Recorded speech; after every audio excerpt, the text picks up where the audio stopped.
What kind of fantastic trees have you got growing around here? Big, majestic. Douglas firs. Douglas firs.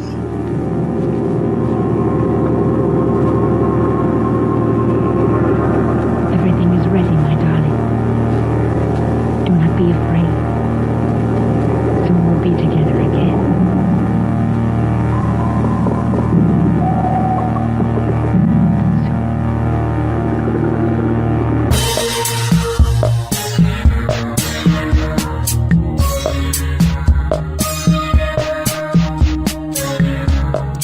Hello and welcome to Hello, This is the Doom Show. I am Richard. Folks, this gentleman that is joining me today, he has been on the show before, and we wanted to do a kind of a pre-interview talking, so we did it. It was successful. People loved it because this guy's awesome, and he's watched a movie or two, or 10. Our original plan was to talk about Twin Peaks, and now that moment has finally arrived. Folks, welcome Simon back on the show. Hello, Simon. Hello, Richard, and hello, people. And thanks as always for the kind words, sir. Oh, man, no, we had a great time. Mm. People enjoyed the show, and they were giving us feedback, and I forgot to tell you. Oh, don't worry. It was so weird that I saw one of the comments, and then the rest only came through like a week later. It's very strange. They love you. They really love you. I did very nearly have my Sally Field moment that day. Just print up a picture of all the comments and then hold them up like the Oscar statue, but that doesn't make any sense. It makes enough sense. We've all got a little Sally Field in us. Mm. Ugh. Wow. I'm sorry. A little tiny Sally Field. All right. Oh, so, yes, we're going to talk about the entire series of Twin Peaks, both seasons.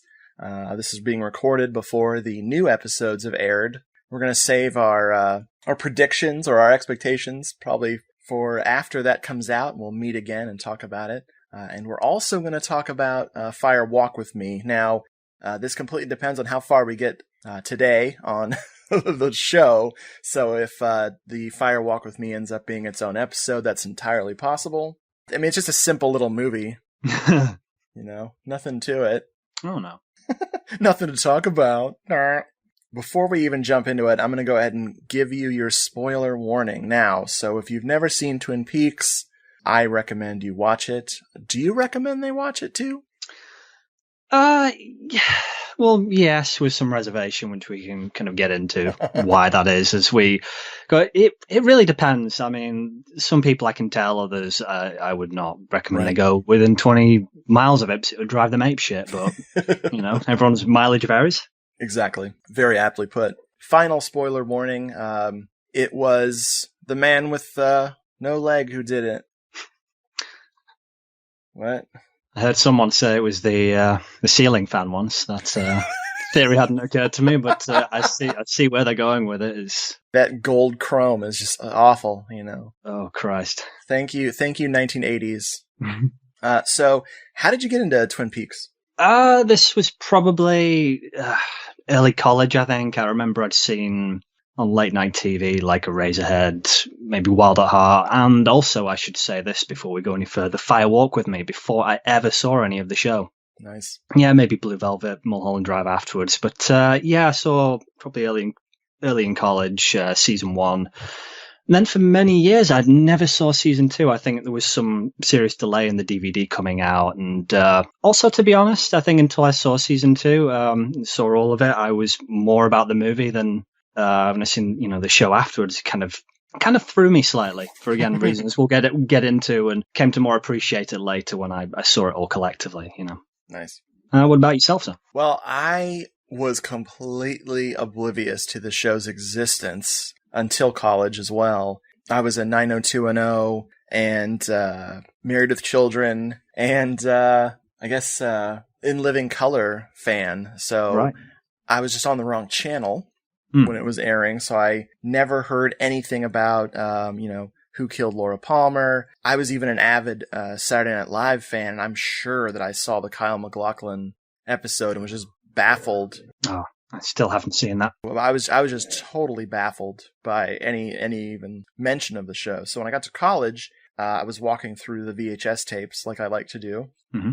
Since at that point, all of the video stores only had DVD at that point. And I just was marveling at the VHS collection and that sight of the tapes all put together, one through however many tapes there were, with the Twin Peaks logo and then the mountain, the trees. It really intrigued me a lot. Yeah. And so I remember renting the first tape, and it was almost totally destroyed from being rented so many times. So I saw something that looked pretty interesting, but I never really got into it. Then, years later, like you, I just picked up the movie from the $5 bin, and thank God I forgot all about it. I bought the movie, I watched it, that was really crazy, because, I like David Lynch. I like everything from Blue Velvet all the way up to and including Mulholland Drive. Yeah. I almost said Mulholland Falls because of that damn movie. Oh, yeah. Jennifer Connelly? Yeah, that wannabe... What was the big neo-noir movie that came out? Yeah, kind of epidemic in 80s and 90s, yeah. What the hell was it? Was it Russell Crowe? L.A. Confidential. That's the one I could never remember that title. Ah, right. It's a terrible title for a movie. Anyway, It was like an L.A. Confidential wannabe, but although it has some aspects, Jennifer Connelly, that are better. Her breasts are better than, L.A. Confidential. But, so I liked Twin Peaks the movie, and then I just forgot about it. I had it on my shelves and just never watched it. And then something made me want to see the show again. No idea what it was. And this was fairly recently, so I finally sat down and watched up through the main story arc. Yeah. And then once things started getting silly, very silly, I just bailed. I was like, I'll watch the rest some other time. And then you and I got to talking about it around this point, and I found out that you like it a whole lot. Mm-hmm. And then I decided to watch the whole damn thing. So Lietta and I watched the entire series pretty recently. Yeah, and turned around fairly quick as well, didn't you? Yeah, we blasted through it, and even got through was it Little Nicky? Little Nicky and Evelyn Marsh as well, but we're getting ahead of ourselves, aren't we? Oh man, it got a little Murder, She Wrote there with the Evelyn Marsh, I think. Yeah. So bad. But we'll get to that. So I was really excited to do this show with you, and we were shooting the shit about it. And then, of course, the announcement that there's going to be more episodes is very intriguing. Yeah, it's kind of almost eerie in a way for reasons, again, we'll get into as we go along. Especially when you do the cast and crew comparison. You compare who's working on the new one and who is returning from the old series, and it's like everyone. Yeah. Everyone who's still alive is pretty much returning for the new series. Couple who, without kind of really getting into it, we may talk about this when it airs, but a few people conspicuous by their absence. But for the most part, yeah. Or they died. Well, yeah. Thanks, David Bowie. He'll be there in spirit.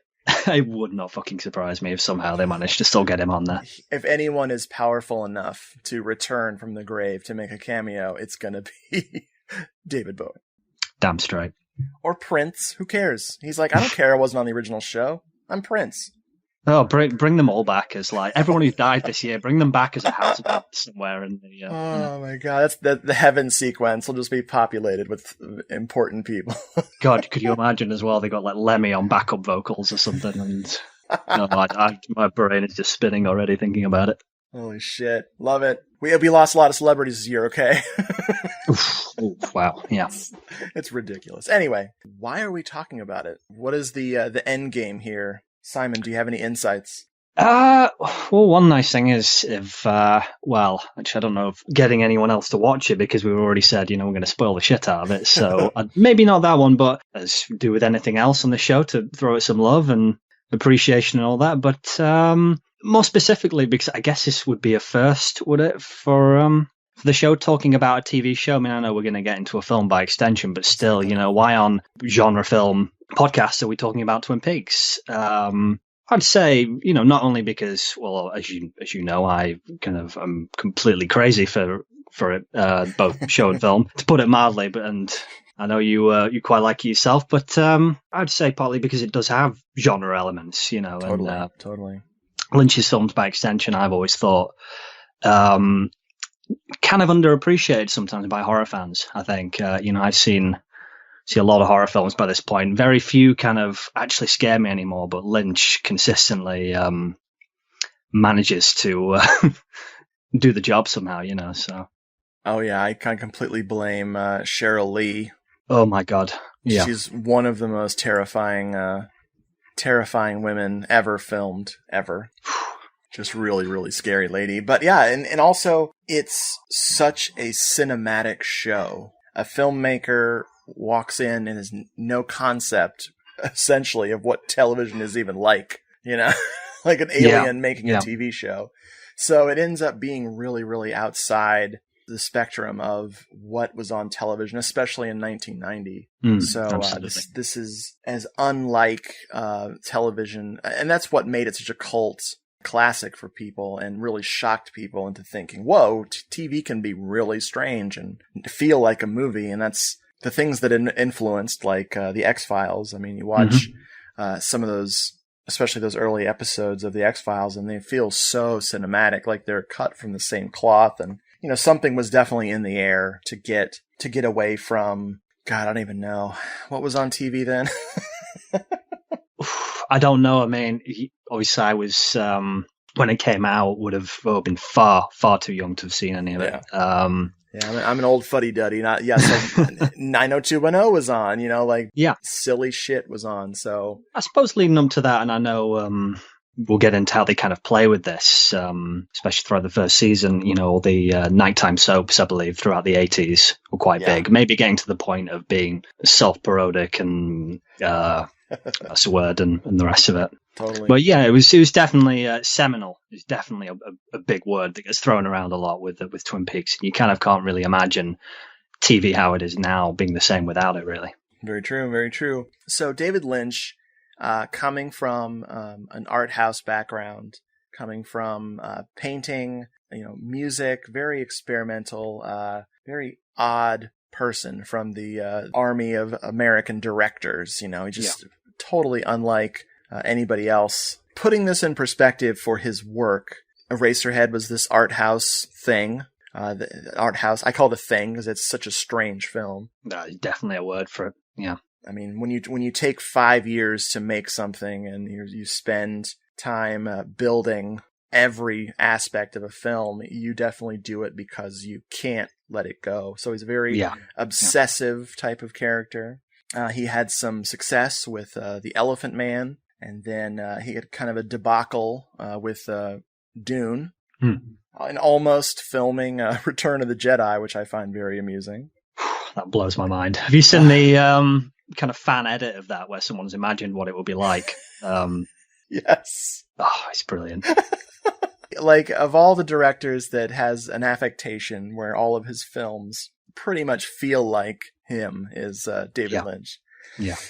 So Dune was not successful, but he did establish a good relationship with the people who produced it, which I think was kind of infamous Italian. Oh, fuck. Talking about Dino De Laurentiis. Yes, thank you. Could not remember his name for the life of me. Dino De Laurentiis. So he kind of established a good relationship with him. So even though it wasn't as commercially successful as they wanted, he was able to work on his most successful film, which is Blue Velvet. Arguably his most successful, I think. Yeah. It's, I think, along with Mulholland Drive, the kind of critics' kind of darlings, for want of a better phrase. Right.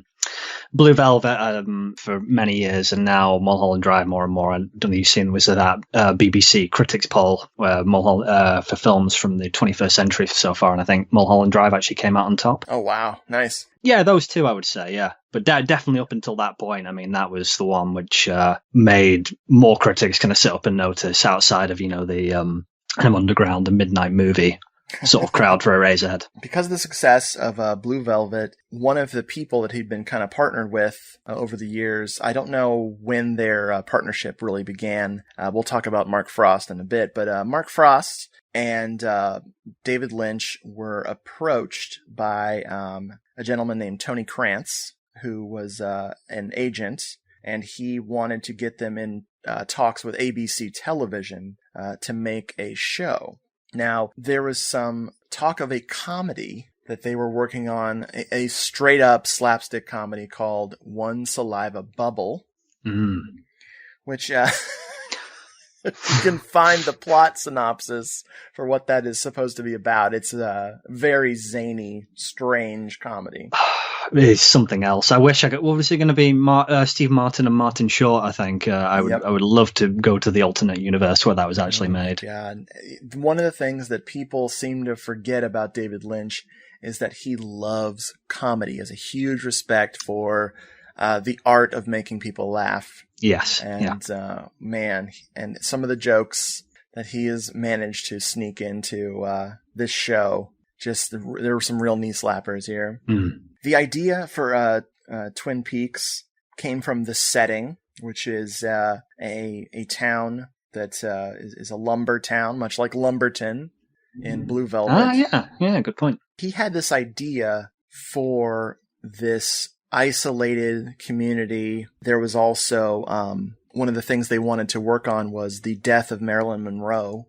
Oh yeah, that was it Goddess, I think, the book adaptation. It was going to be called something. Venus Descending, I think it was going to be called. Oh, right. And they had this idea for doing let's change the names to protect the innocent, story of Marilyn Monroe and John F. Kennedy. And they were going to just examining the death of someone and how it affected the world and, the world around them. And so that's they took that kind of grief and stuck it into this little storyline. Yeah. They pitched the show, Twin Peaks, to the ABC executives in February of 1989.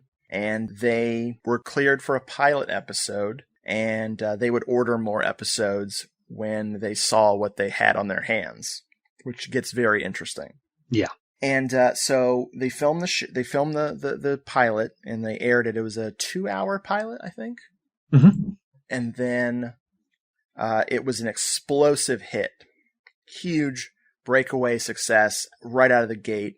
It was just serendipity. They just dropped it on the world. April 8th, 1990, if I haven't said that already. It got a 33% audience share. So 1 out of every 3 people were watching Twin Peaks when it aired. My parents were not included in those people. I think when ABC at that point, and this might be a reason why they sort of took the risk to finance this, they were kind of the bottom dog of the networks at that point, I think. Not surprising. Yeah. Oh, well, I don't quite know what else they program, but that's the impression I got anyways. So even though this was a huge success, and even though, like you said, ABC wasn't doing so good, they still weren't sure about David Lynch because, he's not your average TV guy, even though, he's paired up with Mark Frost, who we'll talk about. I keep building up this Mark Frost guy. Ooh. Now, they only ordered 7 more episodes. A mid-season show typically at this time would get 13 episodes, but they were still they didn't know what to make of the show. They didn't understand what they were looking at. So they just ordered 7, and then they went to work on more episodes, which we'll get into the plot shortly. So who is Mark Frost exactly? Well, at that point, I think he was mainly known for, he'd been a writer on Hill Street Blues, I think, for about 3 years, which I've never seen any of it, but I gather is kind of a seminal show in its own right for having, and this may be leading into giving me some of the necessary expertise for Twin Peaks, having extended storylines and a big ensemble cast. And I believe Tony Krantz was his agent and Lynch's, and he sounds like you were saying kind of got them together. And because of his experience in TV and kind of success at doing what he'd done so far, I think he was a big reason that sort of took the edge off the anxiety the network were having, having this risk with this kind of crazy guy, they were potentially going to be throwing money at. One of the other things that good old Mark Frost worked on was The Equalizer, which is a really interesting show. I forget the name of the actor who's in it. Oh, Edward Woodward. Oh, right. He plays a vigilante for hire He only helps innocent people get revenge on, the baddies. But that's a show. It's one of my wife's favorite shows from her youth. He also worked on The $6 Million Man. And Hill Street Blues is one of those shows that I remember. That was one my parents, I think, actually did watch. And this is just based on my childhood memories of it. It was very boring. I mean, now, that's all I remember about it. I'm sure our Hill Street Blues listeners who are just fans are just pissed at us right now. Oh, no doubt. Well, at me. They'll take it on you too. Oh, thanks. But I know you, man. I'm not a big fan. I imagine it's a lot of police procedurals. Yeah, I'm not a huge fan, to be honest.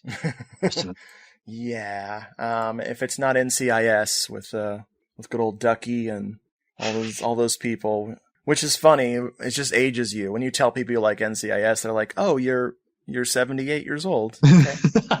If that show isn't made for old people, I don't know my business. Anyway, Brad Hogue. So he knows we're old. He accepts it. Oh, you're both at this point unashamed Murder, She Wrote fans, aren't you? So yeah, when you have all 12 seasons on DVD, just wow. And it's not the slim packs; it's the huge bulky boxes that are. It's committing some shelf space. Show some love. Yeah, color coded by season and wow. Oh boy. Anyway, we like watching old people solving mysteries. We're going to jump into the plot, sir, unless you have some other trivia of the genesis of this to talk about. I would say, else apart from context of Lynch and TV before going into this, the only thing he'd done actually for TV, I believe, was, I think I mentioned this to you before, a short film, I guess, probably about half an hour long, called The Cowboy and the Frenchman. Oh, yeah. Which was for, I think, possibly French series of about the title or theme, or whatever, was How I See the French. And if you've not seen it, I would recommend it. I've seen it twice, and I do think it's quite amusing. You have some good people in it, Harry Dean Stanton and Tracy Walter. So I wonder if Lynch, he liked a bit of Repo Man or something, or they just came as a package deal together, those two guys. That would not surprise me. I've been reading a lot of interviews with him since to kind of prep for this, and yeah, Repo Man seems right up his alley. It does, yeah. Some of the odd humor and stuff. Who else? Michael Horse played Hawk in Twin Peaks. He's in it. Jack Nance, I think, and that's it. And it is kind of how it sounds. It's sort of playing on cliches, and I'd say give it a watch. It's probably on YouTube and fairly short. But yeah, that is the only TV he does at that point. And I wonder if anyone from ABC had seen that, and whether it would be a good or a bad thing if they did. Exactly. But yeah. So, we're going to go ahead and get started on the plot here, and I think we just need a little mood music. I'm going to drop the needle on some Twin Peaksy music by good old, I'm going to mangle his name because I don't think I've ever said it out loud before, Angelo Badalamenti. I think you nailed it, sir. Boom. Sometimes watching Italian films helps you say stuff. Especially when they're all dubbed in English. The show starts with the first person I think we see is Josie. Yes. Who is played by Joan Chen, and she's applying makeup. The music is mysterious and dark, and next thing you know, good old Jack Nance, who plays... Oh man, this cast list on Wikipedia is awful. Jack Nance plays Pete Martell, and he's kissing his wife, attempting to give his wife even the kiss of the hand and then patting it on her cheek. And it's Piper Laurie, who plays Catherine Martell. Oh boy. Yeah. Ice Queen. Yeah, she's not impressed at all, and he's going fishing. He doesn't get too far into his fishing as he's walking by the river's edge, and it is a body. He does not investigate it too much. He just gets close enough to see that it's a body, and he kind of freaks out and runs back in to call the cops. And this is where the mystery begins. Who is this girl, and who killed her, and what the hell's going on? We immediately get introduced to our characters at the police station. Let's see, who's on the phone? Who's the operator? Is it Lucy? Oh, Lucy, yeah. And this straight away, kind of seeing this contrast between what we've just discovered and this great little kind of comic bit. Yeah. Lynch, you've said before, he does seem to take a bit of joy sometimes in fucking with his audience and kind of frustrating their expectations. It's like, who is this? What's going to happen? And then we get this kind of slight delay while Lucy explains in excruciating detail which phone she's going to transfer Truman through to. Oh, man. Yeah. Kimmy Robertson plays Lucy, and this is one of those actresses that I don't know what the hell else I've seen her in, but I've always liked her a lot. The only thing I've seen her in recently was Don't Tell Mum the Babysitter's Dead. She works in the office, I think. Oh my god, that's funny. She played on The Simpsons as Samantha Stanky. Oh, right, really? Bart's love interest. Ah. I think that was her. Could be. It's ringing a bell, but it's a long time since I've seen a lot of those episodes. Yeah, I'm just looking at her stuff she's worked on, and yeah, not really. I've never seen The Last American Virgin, which is probably for the best. Wait, is that the canon or pre-canon movie that was remake of, was it Lemon Popsicle? Yes, that is definitely canon. Right. Yeah, that is a remake of the Lemon Popsicle movies. I might be getting some titles overlapped here. I'm not sure, and we're might be. I mean, because I just watched that Canon Films documentary. Right. Yeah. And it was just utterly fantastic. Anyway. Yeah. She was also on an episode of Made with Children, so there you go. Mm-hmm. It's all coming together. That's it. Everything connects. So we meet Sheriff Truman, Sheriff Harry S. Truman, played by Michael Aunt Keene. We find very quickly that he's a very capable lawman, very patient with his, for lack of a better term, podunk staff that he has at the sheriff's station. Lucy, this is Pete Martell. Lucy, put Harry on the horn. Sheriff, it's Pete Martell up at the mill. I'm going to transfer to the phone on the table by the red chair. The red chair against the wall. The little table with the lamp on it. The lamp that we moved from the corner. The black phone, not the brown phone. Morning, Pete. Harry. She's dead. Wrapped in plastic. His line deliveries are just so pitch perfect. Like, even how he said gone fishing, before he went out. That is just, it's classic. So yeah, Jack Nance, I can't believe he's gone. Like, Do you know what happened to him? It's a weird accident, wasn't it? I'm not entirely sure. I read into this years ago and I neglected to actually find out more about it. But what I heard, it is a kind of almost seems like something out of a Lynch movie. I heard going to some kind of altercation in a donut shop, maybe getting involved in an argument that was happening with someone else and got stabbed. I could have the details wrong, but I think the donut shop thing is right anyway, which is just, if true, kind of unbelievable, but strangely apt. I honestly did not know he was dead. Yeah. I completely thought I just hadn't seen him in a long time. So no, and it was 96, a long time ago. Yeah, I think that would be so. Lost Highway was his last, certainly his last with Lynch anyway. Yeah. That's so insane. But yeah, he got his start in Eraserhead, and he was just one of those really, really eccentric to a T character actors.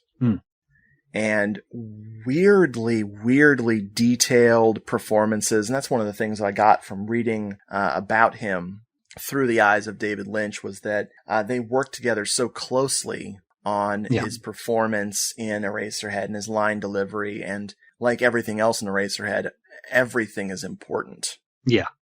Devil's in the details. Yeah, the simplest little movements or whatever, it's all really important. So it's not too surprising that every time Jack Nance is on screen, he's stealing the show. Yeah, absolutely. Yeah, no, when, my friend Paul, who just finished showing the series, when I asked him favorite characters, Pete was definitely one he had a lot of love for. Exactly. Sheriff Truman, Andy Brennan, he's a deputy Andy, and he is played by Harry Goes, with just the most spectacular mullet. Not even the best mullet on this show, but a pretty incredible mullet. Yeah. And the Doctor. Dr. Haywood, if I'm not mistaken, he's played by a guy called Warren Frost, who is actually Mark Frost's father, I believe. Whoa, that's awesome. Yeah. That I did not know. Good call, man. He's the attending physician for the town, I guess. He's just one of the town doctors. So he's there. Or no, he'd be the the lead medical examiner, I guess. Yeah. Or chief medical examiner. I just made the town sound really small. He's the only doctor in town.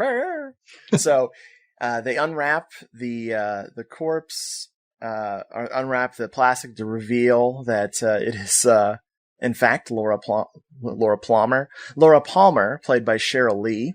And Andy already started crying, right? Even before they... I get the exact timing, I can't remember. But yes, it doesn't take him long. He's a sensitive soul, God bless him. It's... He is not ready for police work at all. Absolutely not, but I hear that. I could not do that job, man. But it's just the first time of many throughout the show, but especially in this pilot, I think, the first time we see someone weep. And if you're playing a drinking game at home, these tropes which I would not recommend, and you do drink every time someone cries, you will pickle your lip. You won't make it through the pilot. Yeah. No, absolutely not. So yeah, he's weeping. Some more comedy for the show. We find out that this girl is Laura Palmer, and one of the things that's really interesting is that the doctor says, later he says, I delivered Laura into this world, and he's there when they discover her body, and it's this interesting thing that I think a lot of small town people go through when someone dies too soon. It's particularly heartbreaking, aside from how horrible this town is. With all the things lying under the surface, which David Lynch's obsessions, especially with a little movie called Blue Velvet, where the tranquility and perfection of American suburban life is peeled back, and it's just people doing amphetamines and raping and murdering everyone, and now it's cocaine. Lots of insects as well. Big noisy insects. I'm getting all fired up. And mechanical birds. But that's for a different show. Man, that mechanical bird used to piss me off. Yeah, without getting into that, I have my kind of thoughts about that, or maybe even theories. Then I realized it was on purpose. Ah, well, there you go. Yeah. I was totally dumb. Anyway, we'll talk about Blue Velvet another show. Yeah. This murder results in a certain gentleman from the FBI being called in to handle this case, mainly because another girl who has not been murdered, but actually survives being attacked. And because she crosses a state line, legally they have to call in the FBI. So we meet Kyle MacLachlan playing Agent Dale Cooper. Whenever I think of Kyle MacLachlan, I think of his weirder stuff that he did in the mid-90s. Like some of his more like, was it Showgirls? Showgirls, yeah. He was also in a movie that I really can't stand where the society is breaking down. The Trigger Effect. Right, I'm not familiar with that. Blech. And he was also, I think he was the bad guy, and I remember seeing this film when I was a kid, I think, in the cinema, the Flintstones movie, which, again, maybe the less said about the better. I thought David Lynch directed that. Fucking maybe explain a few things, I don't know. Can you imagine that, though, if David Lynch had said, I want to do the Flintstones movie? Oh, God. Again, can we just take a trip to that alternate universe right now? That's... When David Lynch shows up as a character in this series, we'll talk about how whenever I read David Lynch in interviews, it's how I hear him talking. Brilliant. Should all be in block caps. One of the things that drove this show from probably being just a lost pilot that never went anywhere to being this huge, huge success is the energy and the just bizarreness of this character. Yes. This performance. Yes. I wholeheartedly concur. I mean, when it starts off, it's all very well done, but it still is like, and especially how it's, say, cinematically shot and all that, but it's up until he comes in and later things he kind of leads to, it's like, it's still, we've seen all this before, and we not wallow, but, has these aftershocks of like everyone finding out and just, lots and lots of crying and sadness for a while. And it is almost kind of I don't want to say relief, but when he comes in to sort of shepherd us through this, so you kind of need someone to balance that, just that unrelenting sadness. Because even in the face of that, straight away when he's introduced, when he's, I think, first talking to Sheriff Truman, he's so like got this childlike glee about Yeah. everything and curiosity of like, what are these trees you have around here? It's like, never mind someone's just been murdered, and it's just kind of infectious, really. Yeah, the boundless enthusiasm, and people don't know how to take him at all, but he just, it's so good. Hello? Oh, did we lose each other? Uh-oh. Calling you back.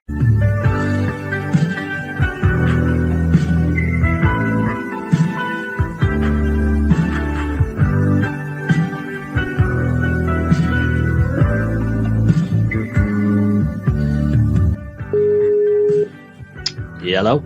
Like Skype tried to get us. We were very lucky last time, I gather. I know it can be a bit problematic, this, apparently. Okay, so we were talking about the effect that Agent Cooper has on the people around him in beautiful Twin Peaks before Skype dicked us over. Oh, God. And I didn't mean to skip them, but speaking of how people are affected by things, the announcement of Laura Palmer's death, and of course all the crying we were talking about. Let's talk about the Palmer family a little bit here. We have happy-go-lucky Leland, played by Ray Wise. Yeah. If you're into horror, if you're into offbeat cinema, then you know Ray Wise. Absolutely, yeah. Just never ceases to deliver, and this is all of the things he does in this show are just phenomenal. Oh, man. Yeah, him and, we'll get into who else, but he's one of the tour de force at times, I think, without throwing too much hyperbole around. He's the lawyer for a gentleman named Benjamin Horne, who we'll be getting to. Very excited to be talking about Benjamin Horne. I'm showing my hand a little bit on who my favorite characters are. Ah, interesting. And he is just your average lawyer trying to do a big land deal between the Horne family and their giant hotel that they have in Twin Peaks, and the Norwegians, which is another one of David Lynch's jokes we'll be getting to shortly. Mrs. Palmer, who we see pretty early on, was played by this cast list is really dicking me over. That'd be Grace Zabriskie. Thank you. She's a very severe looking woman, but Yes. they seem, on the surface, to have a happy marriage until this goes wrong. Now, where have we seen this actress before? I'll tell you one place, another film you like and I do as well. She's in Child's Play 2. Same year as, 1990. Holy crap. Oh my god, yes! How could I forget? Yeah, was it at the orphanage? I'll tell you what, man, I have not watched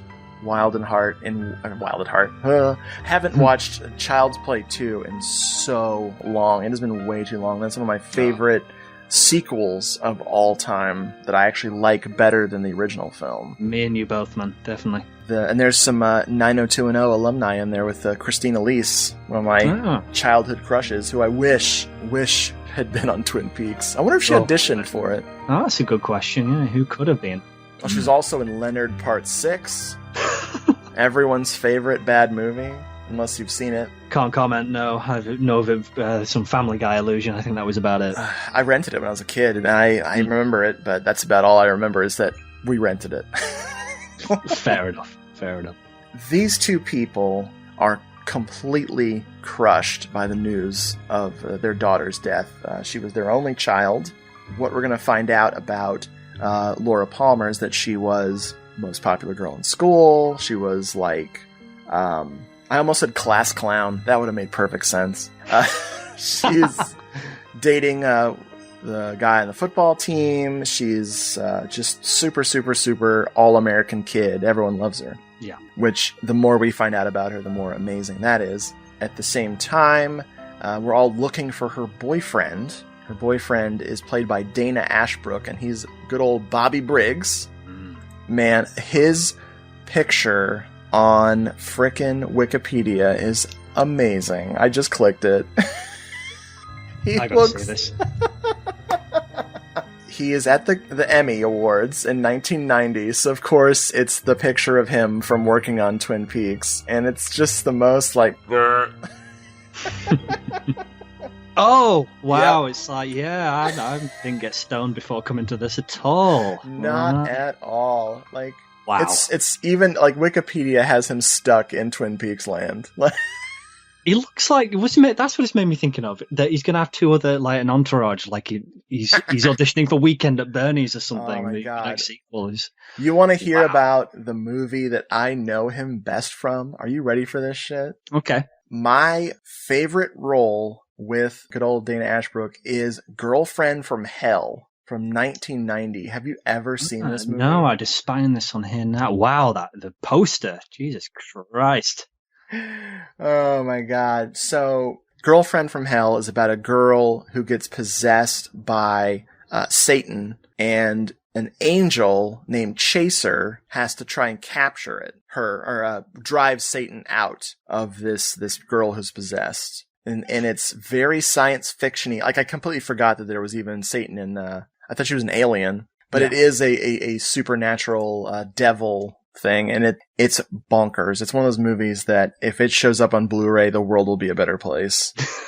It's trying to be funny, and it's completely unfunny, bad movie, but sold already. Very special place in my heart. Girlfriend from Hell. So Bobby Briggs is a bad boy because he wears a leather jacket. Mm-hmm.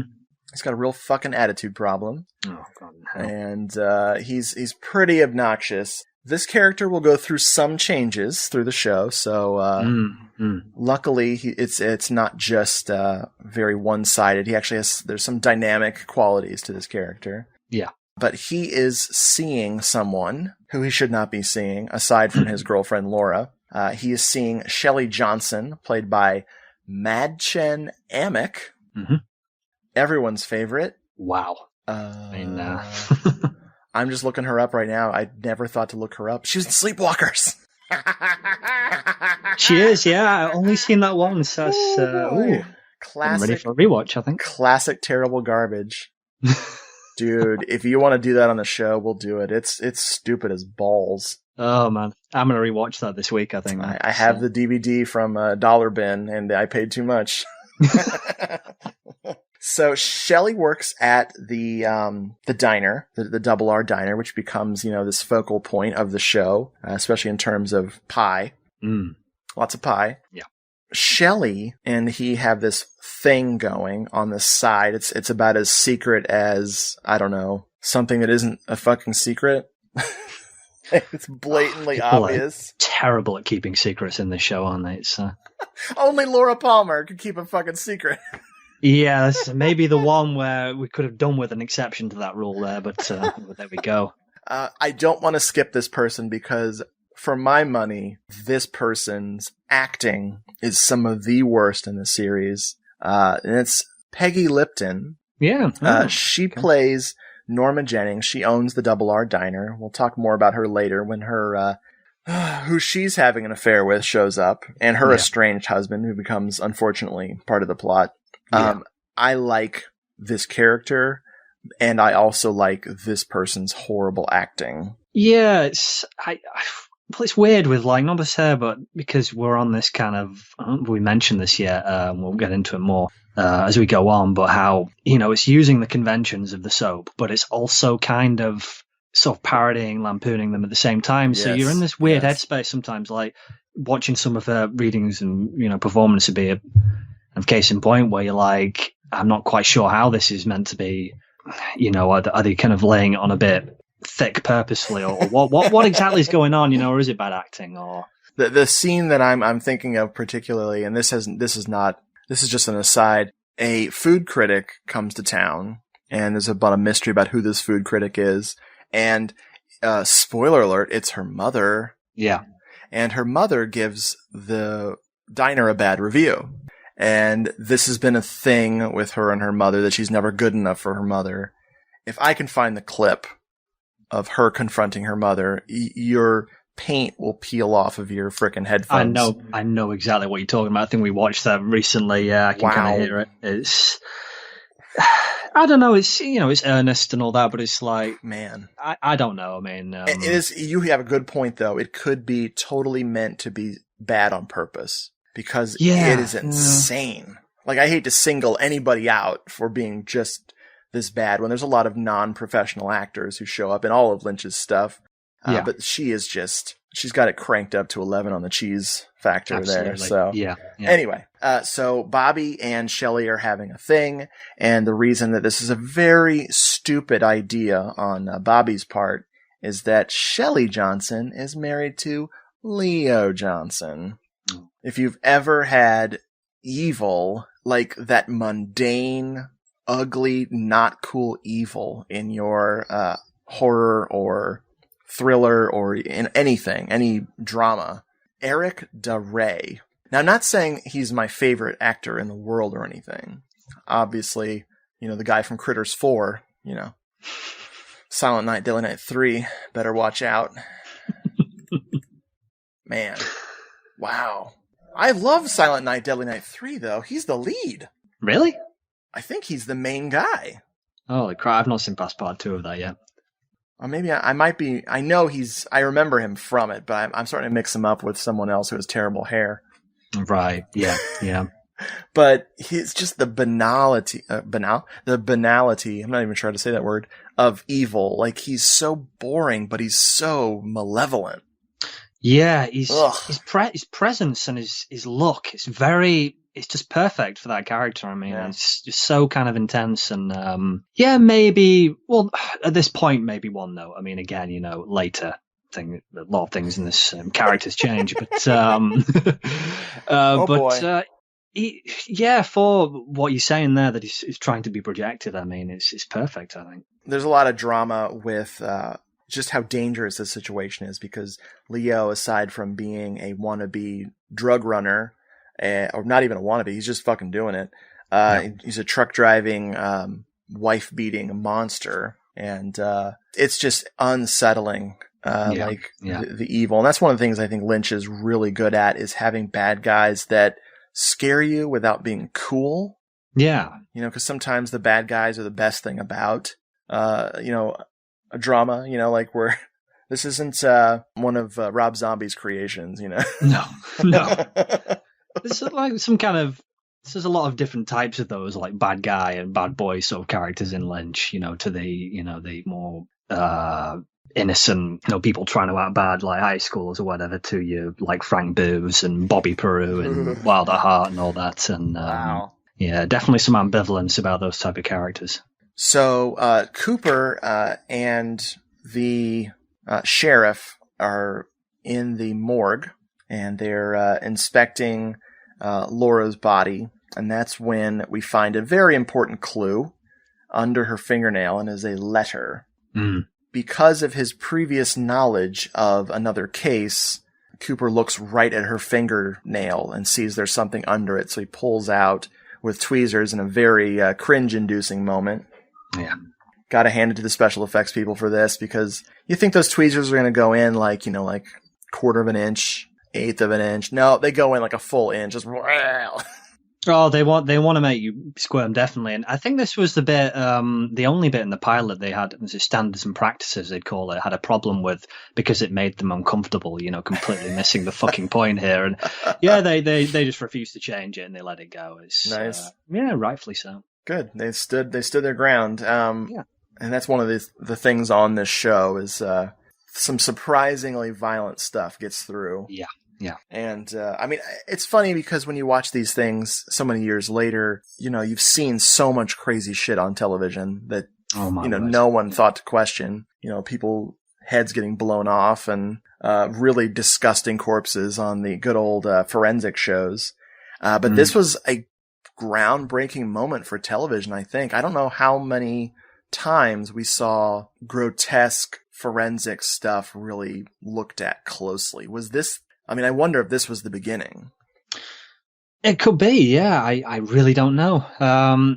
Yeah, you could see most people more shy away from that. It's those details, isn't it? And again, something with the show and Lynch in general, those tactile little details that the people just don't think to focus on. So it could be, yeah. It also is really creepy as well, because the fluorescent lights are flickering, which I know that's, Lynch would pick stylistically and then give the character some dialogue to explain why it's happening. Yeah, in that case, I believe it was the light was flickering by accident, I think, and they just, he's very into kind kind of serendipity and allowing kind of life to kind of come into these things, and they just went with it, and it works, not just for being unsettling, but also, there's a lot of flickering lights in his films and in this show, which we'll get into. That's one of the things that I really love about David Lynch that I'd wondered about, but had never really discovered things until I started reading trivia and reading interviews with him, is that anything can happen. Yeah. One of the main people that this centers around was totally randomly chosen. So, but we'll get to that later. It's just something really magical where the more you watch Twin Peaks and the more you read about it and the more you dig into it, the more you get out of it. Absolutely. So much, just like we could seriously do an entire podcast, not just an episode or two. I mean, we could dedicate the whole show to going through every episode. Oh, you could, yeah, and I'm sure it won't surprise you. You may have seen and looked. I don't know that there are several out there that have done this. So they're all laughing at us right now. We don't care. No, our kind of MO is slightly different. We're trying to be a bit more, I don't know, comprehensive or whatever. That's the word. So he finds a letter, a very carefully placed letter. So this serial killer that he's been tracking has an MO, and there's discussion of Teresa. Yeah. He investigated another case, a girl named Teresa Banks, almost the same exact killing, and also with a letter stuffed under her fingernail. Cooper's very excited, perhaps not quite appropriate reaction, but no. He can't help but be excited by the chase of whoever this murderer is.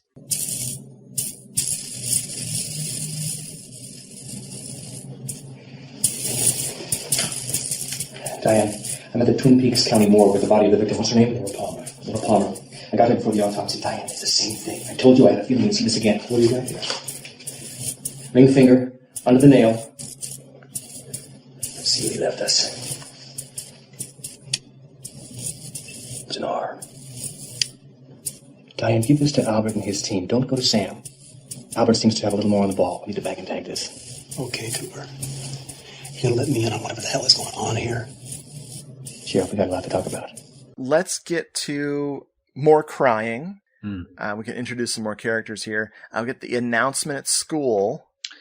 Oh, this, can I just say, and it's going back to something else. Yeah, sure. Just wanted to say something about the staging of the scene in the school, how the penny drops. And kind of similarly happens when the sheriff comes to tell Leland Palmer that his daughter's died, and his wife being on the phone. The way he drops the phone, doesn't say anything, but she knows. And similarly at school, when that girl, before they're about to announce it, that girl runs screaming across the quad or whatever outside, and then just Donna and James look at each other and at the empty seat, and it's just like, oh man. I'm glad you mentioned Donna. Yeah.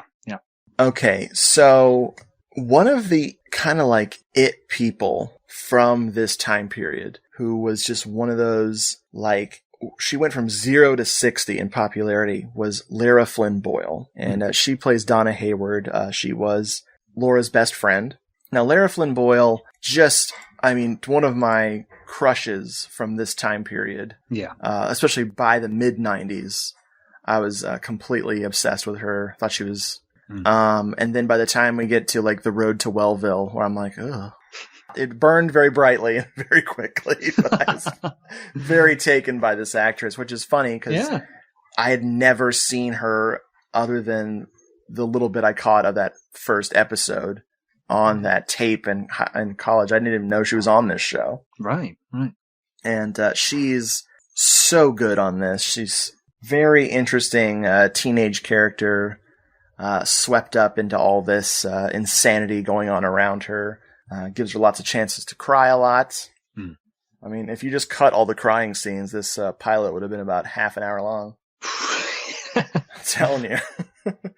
The other person that is very deeply affected by this death is, you mentioned his name a second ago. Oh. James? Yes, thank you. Is her James Hurley, who's played by James Marshall. He was seeing Laura secretly because, of course, Bobby is a total asshole and would flip out, football players. That's how they all are without exception. Now, the most important thing you need to know about James Marshall is that he was in Soccer Dog, the movie. I did not know that. Yep. And I was in the boxing drama, is it Gladiator, I think, which I haven't seen. Oh. Which, after seeing, it made me laugh, one of these where they get the running time wrong on Wikipedia or on Google. It's meant to be about 17 hours long, apparently. Whoops. So it'll be waiting a while to check that one out. I know, man. It's like Andy Warhol just left the camera running. Yeah. So the guy, James Marshall, very interesting looking guy. I don't know how much is acting and how much is real, but he comes off as dumb as a bag of rocks. Yeah. Very old, naive would be a nicer way of saying it, but I didn't say it nicely. I kind of agree. I mean, he's earnest, I think, in a way, but yeah, he's not the brightest. Yeah, at all. Oh my god! And it doesn't help now after seeing that. I think I sent it to you, that meme of where someone's put his face of, in that scene where he finds out, very pensive and very distraught next to Zoolander doing his Blue Steel look. You gotta wonder if Ben Stiller was watching this guy. Like, holy shit! Yeah, taking notes, definitely. So yes, they're all affected by it. Even the principal, who has to announce to the school, he's completely beside himself. May I have your attention, please? This is Principal Wolchek. I am deeply saddened to have to tell you that early this morning, your classmate, Laura Palmer, was found dead. This is a terrible moment for all of us. For all of us who knew her friends, her family. It is very important that we all try to help each other through this difficult time. The police have asked me to ask each of you if you have any information about Laura's activities after school yesterday or yesterday evening. Please come forward. I am dismissing all classes for the day, but before we leave, I would like to ask each of you to join me in a moment of silence for Laura and her dear memory.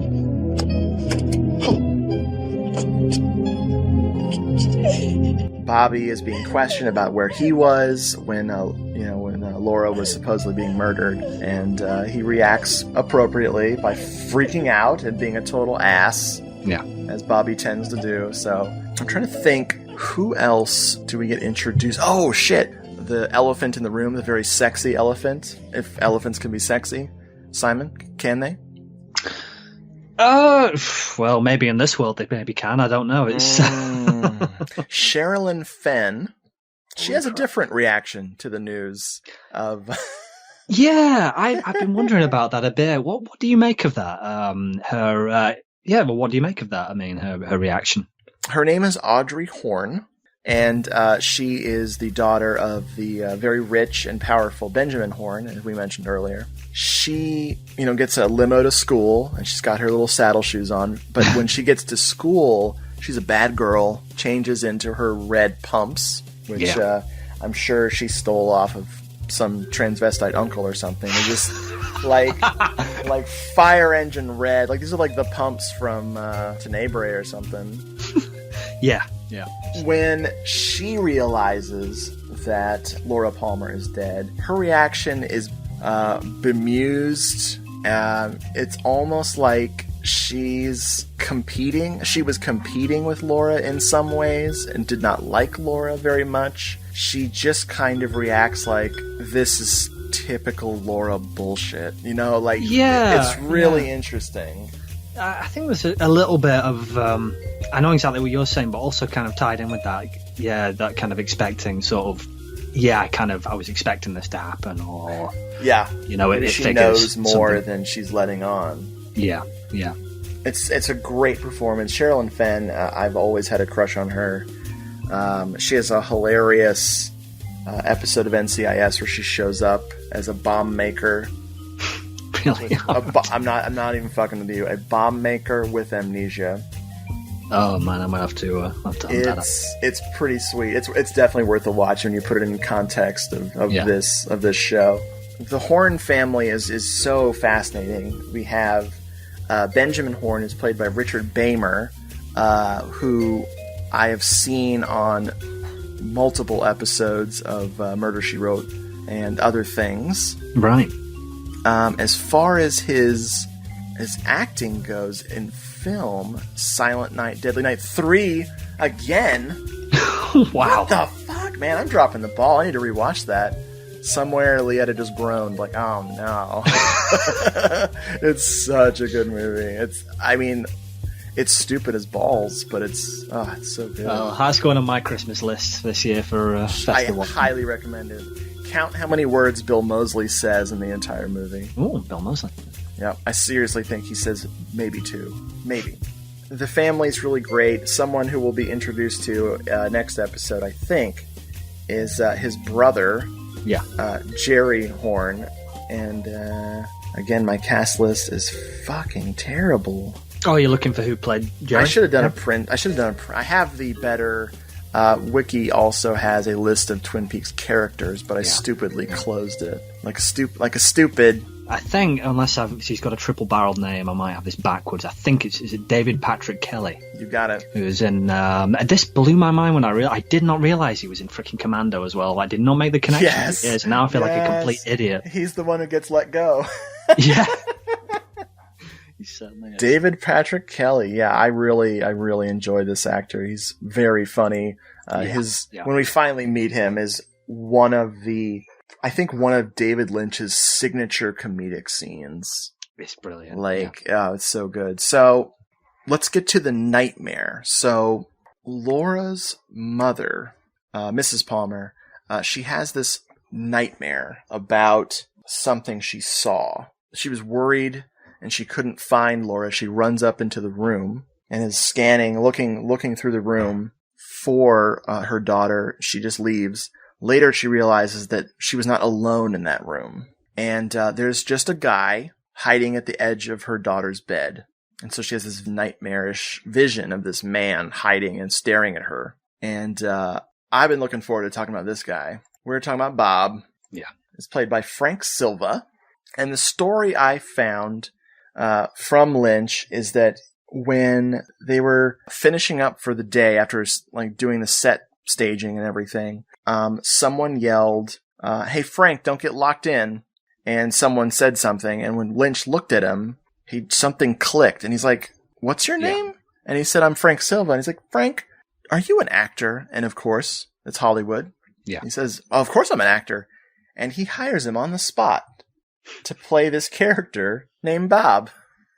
I love it. Just like I say, just following his muse, and just like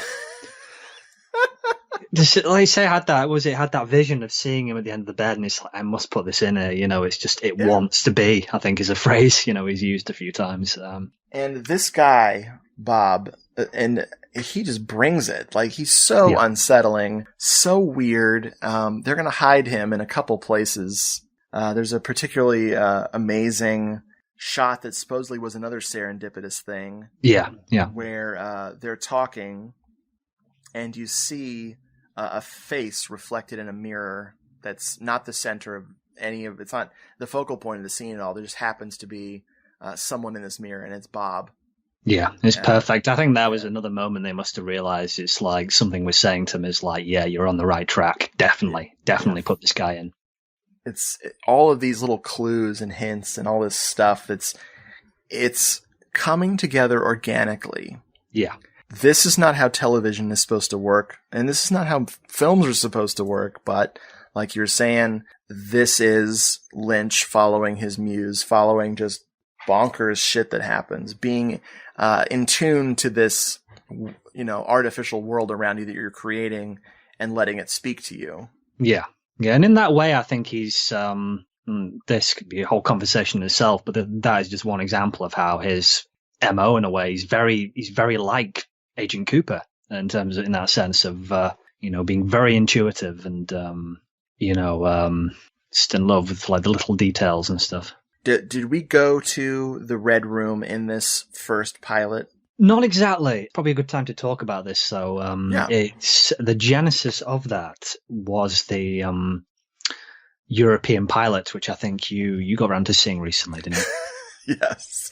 It's a little disappointing when you're used to the original. It is how it played on American television. Yeah, I mean, you can tell it was something they were forced to do, and very quickly the story was. I mean, the budget for the pilot was with Lynch's, acclaim at that point. Having Mark Frost on board was bigger than they were used to, but still they had a kind of deficit to pick up, and that was done by having a foreign distribution deal with the condition that they make a self-contained ending, ending it saying who's the killer. And that's what we got for this, to put in theaters in Europe. What we got, which is, you can tell it's like, it does feel contrived. But the wonderful thing about it is without this, we may have never had the Red Room and what all that led to, because the story goes anyway, that I heard, was Lynch was out in a parking lot or something at some point in making this and was at a loss of what he was going to do. And it was kind of warm out and he put his hand on the car, nice sort of toasty feeling going on, and the Red Room just kind of flew into his brain,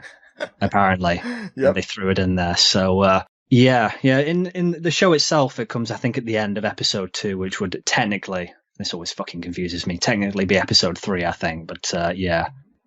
The way they wrap this up is the one-armed man, who we haven't really talked about yet, is played by Al Strobel. His name is Gerard. He shows up very mysteriously in this alternate cut as this one-armed man, because Al Strobel, actually has one arm in real life, which I think he lost in an automobile accident. He did, yeah. If you see, I saw the story on this box set. It's under Postcards from the Cast, I think it's called. It's amazing that he tells about having an out-of-body experience when it happened. And no way. This guy almost like who was in a house just thinking randomly to wake up when he hadn't heard it, and just came out and luckily found him. It's kind of incredible. Wow, that is insane. I had not heard that story. Yeah, it's just how he tells it and everything. It is almost like, some of the one-armed man monologues of and Mike. I've got to watch that. That sounds great. You do, yeah. I will. I totally will. So this one-armed man, his name is also Mike because there's an evil presence and these beings from another plane are living inside, hosts, and Mike apparently had a tattoo that matched with Bob's, presumably? Yeah, I'm not entirely sure, but there was some definite relation between them, and the arm was a big part of that, hence why he apparently cut it off to separate himself from that. Or just hold out for laser removal, man. Yeah. It's not worth it. Not worth it. The killer of Laura Palmer in this European cut is, of course, Bob. They kept that the same. But Bob is not like an entity from another place. He's just a dude. It's a crazy He's more dude. like it's almost like how it plays in that. He's like poor man's Freddy Krueger or something, how he comes off more. He definitely going into lives in a boiler room. Yeah, that's it. And just, it's the one moment where, God bless him, Frank Selva's still giving it everything, but it can't help but fall a bit. Mike? When it's nice. Mike? Is that you? Exactly. It's terrible in that, but God, brilliant how they re-edit it in later and use it as grist so- in the mill back for the series. My theory is that, maybe they did just want something to sell to the European markets with a closed ending. Yeah. But I also wonder if it wasn't also a backup plan for the network in case it blew up in their faces. Yeah, I think you're right. Like they were watching the dailies and going, holy shit, we better make sure that this becomes just a TV movie of the week and we can dump it. Yeah, absolutely. And then not order those episodes. Because it's just so jarring when you watch it. You're like, okay, we're doing this now. Let's go down to the basement. And there's the killer. And he has Laura Palmer's, the other half of her necklace, her heart necklace, that apparently couples like to do. Just on a pile of dirt on the floor and candles around it. And Mike blows Bob away. Like,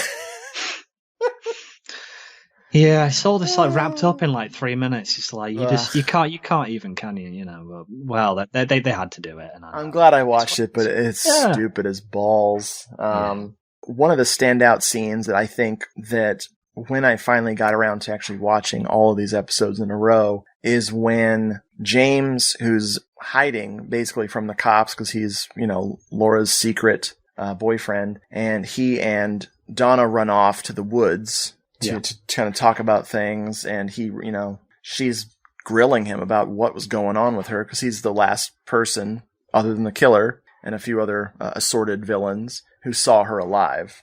And what I love about the Fire Walk with Me is the scene that he describes here of Laura acting crazy, jumping off of his motorcycle and disappearing. Yeah. Is legit unsettling and brilliantly done later in the Fire Walk with Me movie.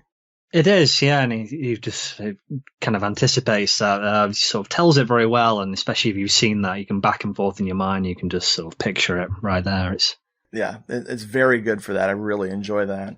After they bury his half of the necklace, because they don't want, they found Laura's half, so if they find his, they're gonna, teenagers are like, oh, they're out to get us. I guess. I don't know how teenagers think. I haven't been one for several days now. Several weeks ago, I stopped being a teenager. So they bury the necklace, and then a mysterious gloved hand digs it up and takes it. And that is the normal end of the pilot, I believe. And with a just kind of, Sarah Palmer, she's seeing that, isn't she, in a vision? That's the moment, I think, if you pause it, where you were saying Frank Silver, Bob, he appeared in the oval mirror above her head by accident. Mm-hmm. Yeah, she sees that and picks up the pendant, and that's it. Roll credits. That's the end of your pilot. Nice. I love it. We get our next 7 episodes. The network is, like I said before, not willing to give them a whole 13, so we're given a 7-episode run to see how things go in the spring of 1990. All of a sudden, we have different directors. Yeah. This show will have a parade of directors, like 12 people, 13 people, more? Could be, yeah. There's an interesting mix of people, definitely, yeah.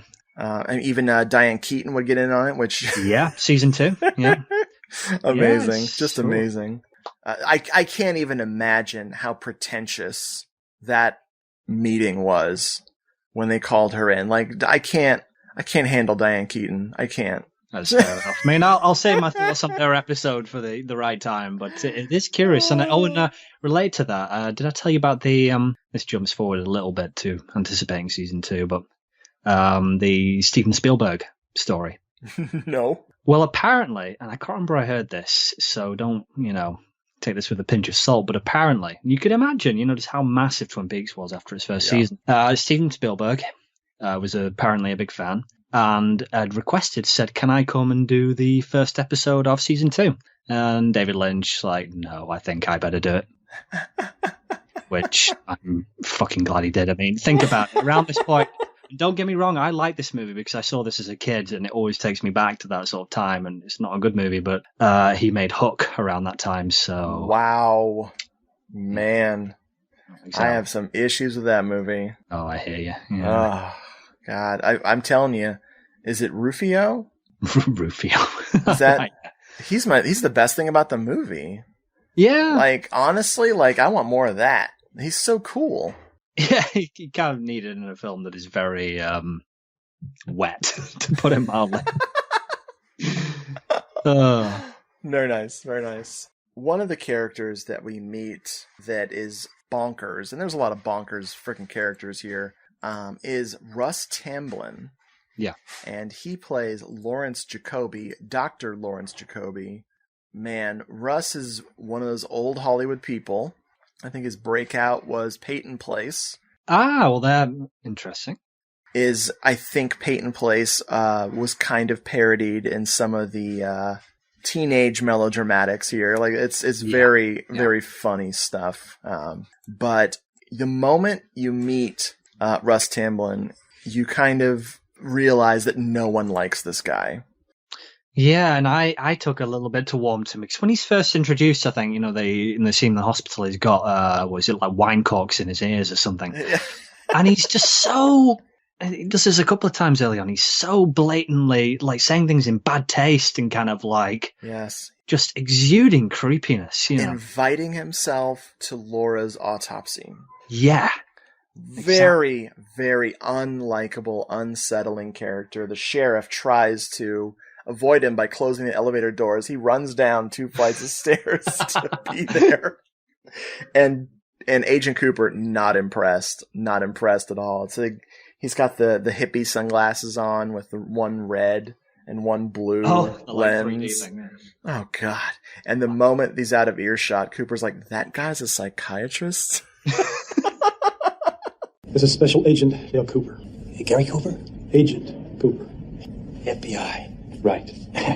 Dr. Lawrence Jacoby, Agent Cooper. Laura was a patient of mine. Listen, you're on your way to the morgue now. Do you mind if I join you? Yes, I do. Why would you want to? Sort of against procedure, Doctor. Well, no offense. I thought I could be of some help. You still could be. At another time. Oh, I understand completely. No, by the way, Laura's parents. They didn't know that she was seeing me. One of the other people that we get to know, I think by episode 2, is we have that scene we were hinting at earlier when Jerry Horn comes home. Yeah, that's the beginning of episode 2, which was a David Lynch directed one, I think, which, like you were saying, that is a case in point for like his gifts for comedy, how it's staged. It's one of those classic Lynch, long, big master shots, maybe a bit of a high angle going on. And already, even before Jerry practically fucking invades the place, it's already kind of odd because you've got, was it Johnny Horn, who's, we've mentioned, he's the other sibling of, Audrey's brother, who is, he's not a full bag of chips exactly, he's kind of mentally regressed to, he's wearing an Indian headdress but they're all sat together. It's already kind of a bit of an odd sight, he's sat there with them, and then Jerry bursts in with he's come back from jet setting or whatever, and he's brought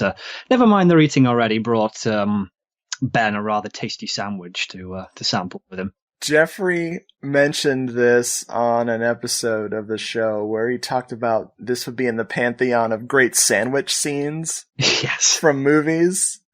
It's a baguette with brie and butter, and he's brought like 6 of them from France, and he's like, I ate 4 of these every day.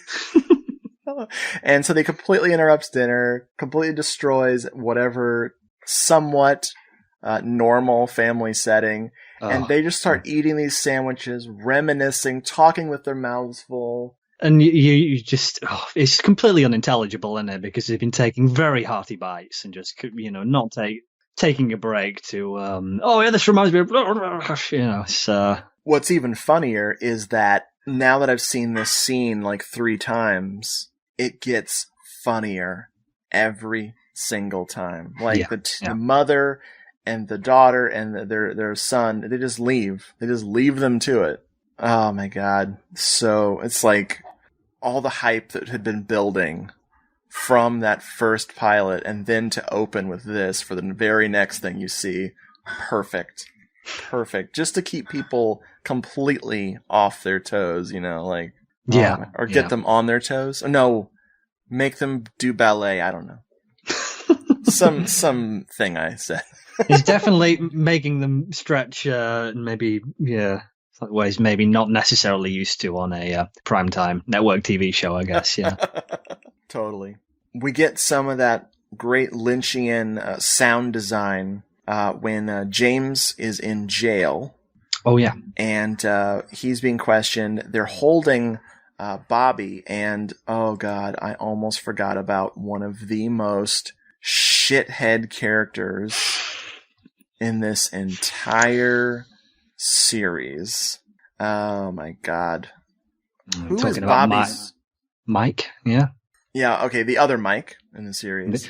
Yeah, that can get confusing, but it's interesting. Mike and Bob, yeah. Let's see. I can't remember who plays him. His name is Mike Nelson, and he's played by someone named Gary Hirschberger. Ah, yeah. That's not an easy name to remember, although it sounds delicious. So Mike is dating Donna, and she is so out of his league. It's embarrassing. Yeah. Both he and Bobby have a little drug trade going on in the background with Leo Johnson.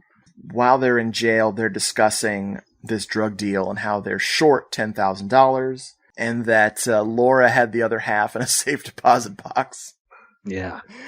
Oh, it's great. They're screwed. Because the cops, of course, have confiscated this $10,000. And Bobby is understandably upset because he's been trying to figure out who Laura was seeing on the side. And when they found out it was James, they try to intimidate him by screaming and chanting like their football crap to intimidate the other team. Almost sound kind of like the barking or something as well, especially like you're saying when it gets slowed down and like kind of modulated or something. Honestly, they didn't scare me. No, Lynch had to make it scary because yeah. when football boys get a little wound up, you know. Yeah, it would be ridiculous on that, but he's great at doing that, of twisting something which would, as many times throughout this show in the film, of taking something that could be hilarious, but twisting it just slightly enough to be, just downright unsettling. One of the interesting things about Twin Peaks, the reason that Bobby and Mike are in jail is because they got into a bar fight at this diner, at a bar, a biker bar. The bikers in this town, they're not your rough and tumble usual bikers.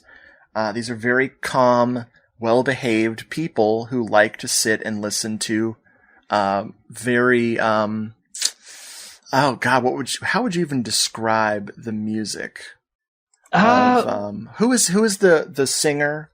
Julie Cruz. Julie Cruz. Very ethereal and beautiful and just melancholic and just very sad. You know, it's, you'd expect. I know you're saying about these bikers; they've almost more got the temperament of a lot of goths I've known. You know, you think they're more going to be around like listening, reciting poetry to each other or something. They're kind of a bit more sensitive than the stereotype might suggest. Now, Julie Cruz, was she performing the music by Angelo Badalamenti? Is that how that worked?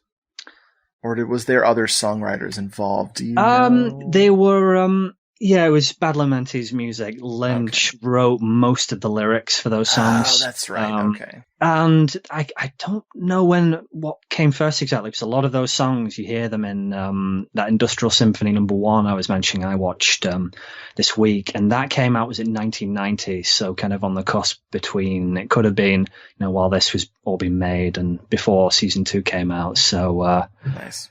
Yeah, I don't know which came first there, which they were written for, but they, at any rate, they just completely, one of the elements that just instantly identifiable with the show and just kind of conjure it up, even if you just listen to it. Yeah, there's great interviews with Angelo and Lynch talking about the genesis of the music and stuff. Oh, you see that one where he's talking about, how Lynch would basically tell him a story of like, what's happening, and they'd compose on the spot, and then he's like, "Well, let me take you home and work on." He's like, "No, don't change your note. That's Twin Peaks right there." It's just chills.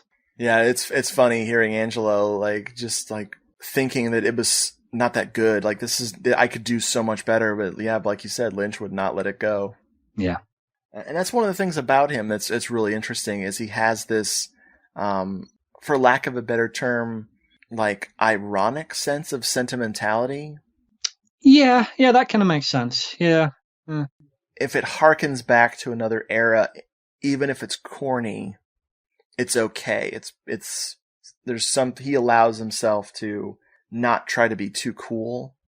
Yeah, and I think he's also someone comfortable with how those things rub up against each other, and these feelings are not necessarily mutually exclusive. You can have things which are a little bit absurd but still very earnest and sincere at the same time, or things which are kind of very sad but funny at the same time. Yeah, he's happy to kind of let it all run together and see kind of what sort of feelings that will affect in the audience. Before there were hashtags, they were just called buzzwords, and the buzzword is dichotomy.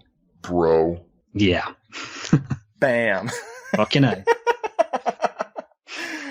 Yep, I did it. So, what I really love about this show is that it gives actors a chance sometimes to cut a little loose and to be a tad strange.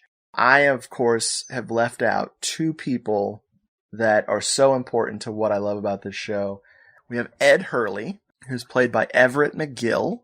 He's having an affair with Norma, the diner lady, and Ed is just a tall, down-to-earth, cowboy kind of a character. Like, he seems more comfortable in the Old West and just got left out here, which is crazy because the actor Everett McGill was the frickin' werewolf in Silver Bullet. Holy shit. Yeah, I forgot about that. I need to go and rewatch that now. And he was the gimp, if you will, in People Under the Stairs. I was saying, you know who else was in that? Could it be his wife? Hell yeah. Oh my god. Nadine Hurley is played by Wendy Roby, or Robbie, depending on how it's supposed to be pronounced. This is what I'm talking about, an actor or actress cutting loose. This woman is a 4-alarm fire. I read trivia that every time she acted, they had to have the fire department come out and put the set out because she set that shit on fire. I am not surprised. She is just a force of nature. This actress, I hate to say this, I find her really attractive. Am I weird? Yeah, well, and again, without jumping ahead too much, watching, into her season 2 subplot, I'm thinking, especially when her and a certain person have checking out of the Great Northern, she's sucking on a lollipop. It's like, yeah, maybe. The first thing you notice about Nadine is her eye patch. Yeah, which a great story is told later about how she got that eye patch. And she is dangerously crazy about curtain rods and curtain runners. And she's, Ed is married to this woman. On their honeymoon, they went hunting. She's very good at killing pheasant. He's not so good at killing pheasant, and he shot a rock. And some buckshot ricocheted off of the rock and hit her in the face, in her eye. And she lost the eye.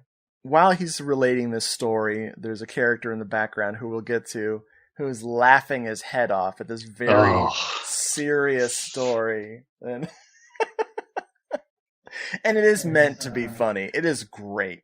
Well, that's exactly what I mean. It's like, yeah, you could either go with it and go, oh, yeah, it's kind of sad, but there is that part of, well, I guess it's a good time to talk about Albert, I suppose, because he comes in quite early, doesn't he? In probably episode 1 or 2, maybe even the pilot. I think it's episode 1. Possibly. It's episode 1 because he hadn't seen the pilot. Yeah, I remember. Yeah, he, what's the phrase to kind of introduce him that Cooper uses about him? He's lacking in some of the social niceties, I believe is how it's phrased. I've had just about enough of your insults.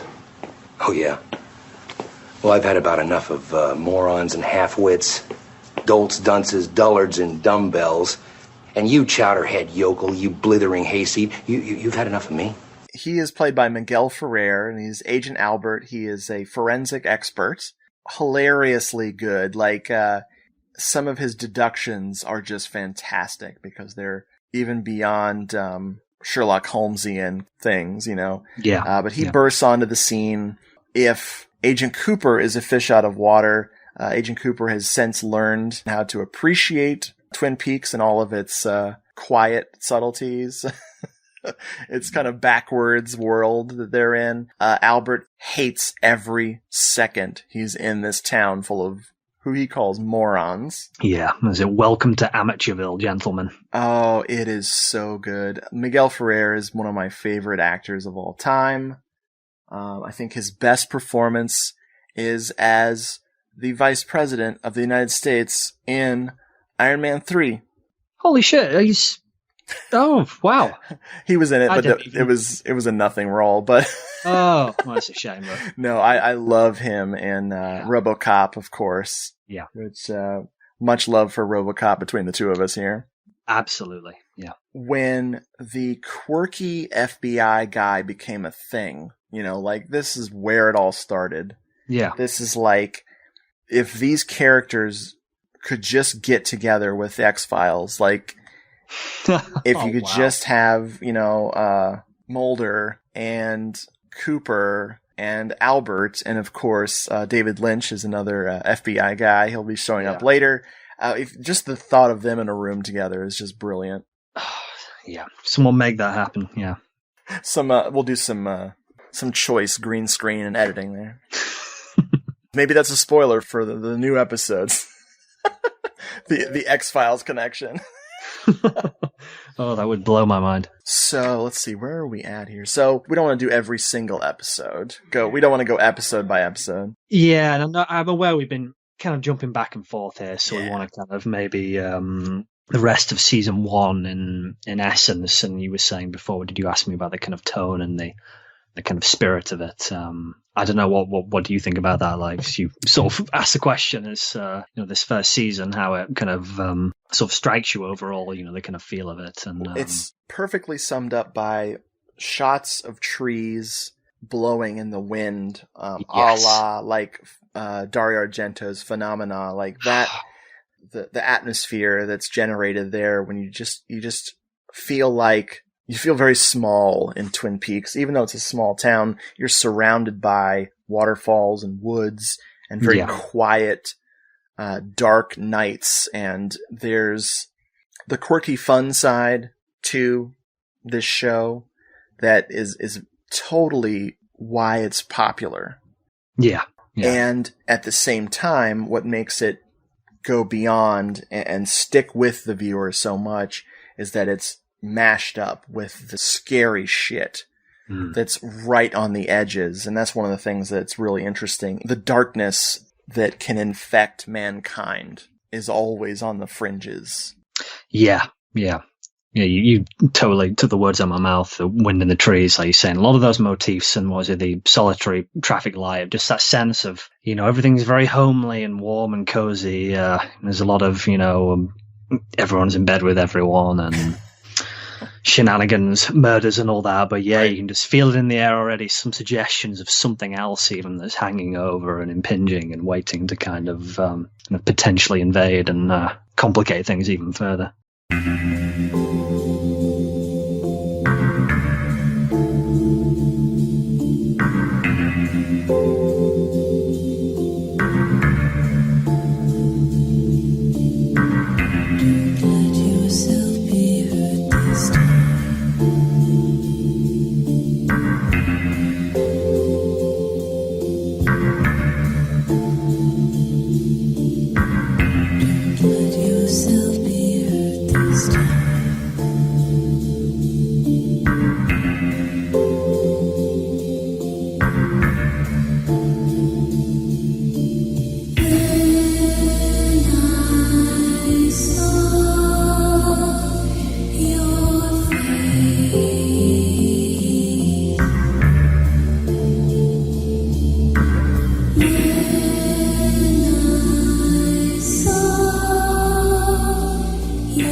Before we wrap up season 1, a couple of people that we've been criminally neglecting. The first of all would be the Log Lady. How did we, but this freaking show, so much good, like he says. But yeah, how did we? Okay, this is Margaret Lanterman, better known as the Log Lady, played by Catherine E. Coulson. From what I gathered from the interviews and stuff, Catherine Coulson worked with David Lynch for many years. Yeah. She was like production designer, actress sometimes.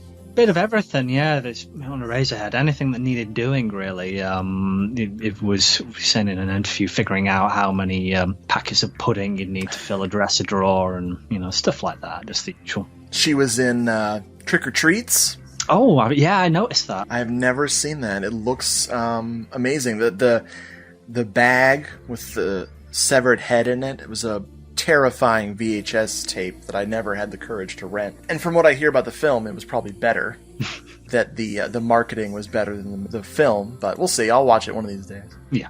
she is introduced at the town hall meeting when they're announcing the death of Laura Palmer and announcing that the FBI presence is now established. It's just Catherine Coulson holding a log and flipping the lights on and off to get everyone's attention. And apparently, there was no plan for this character.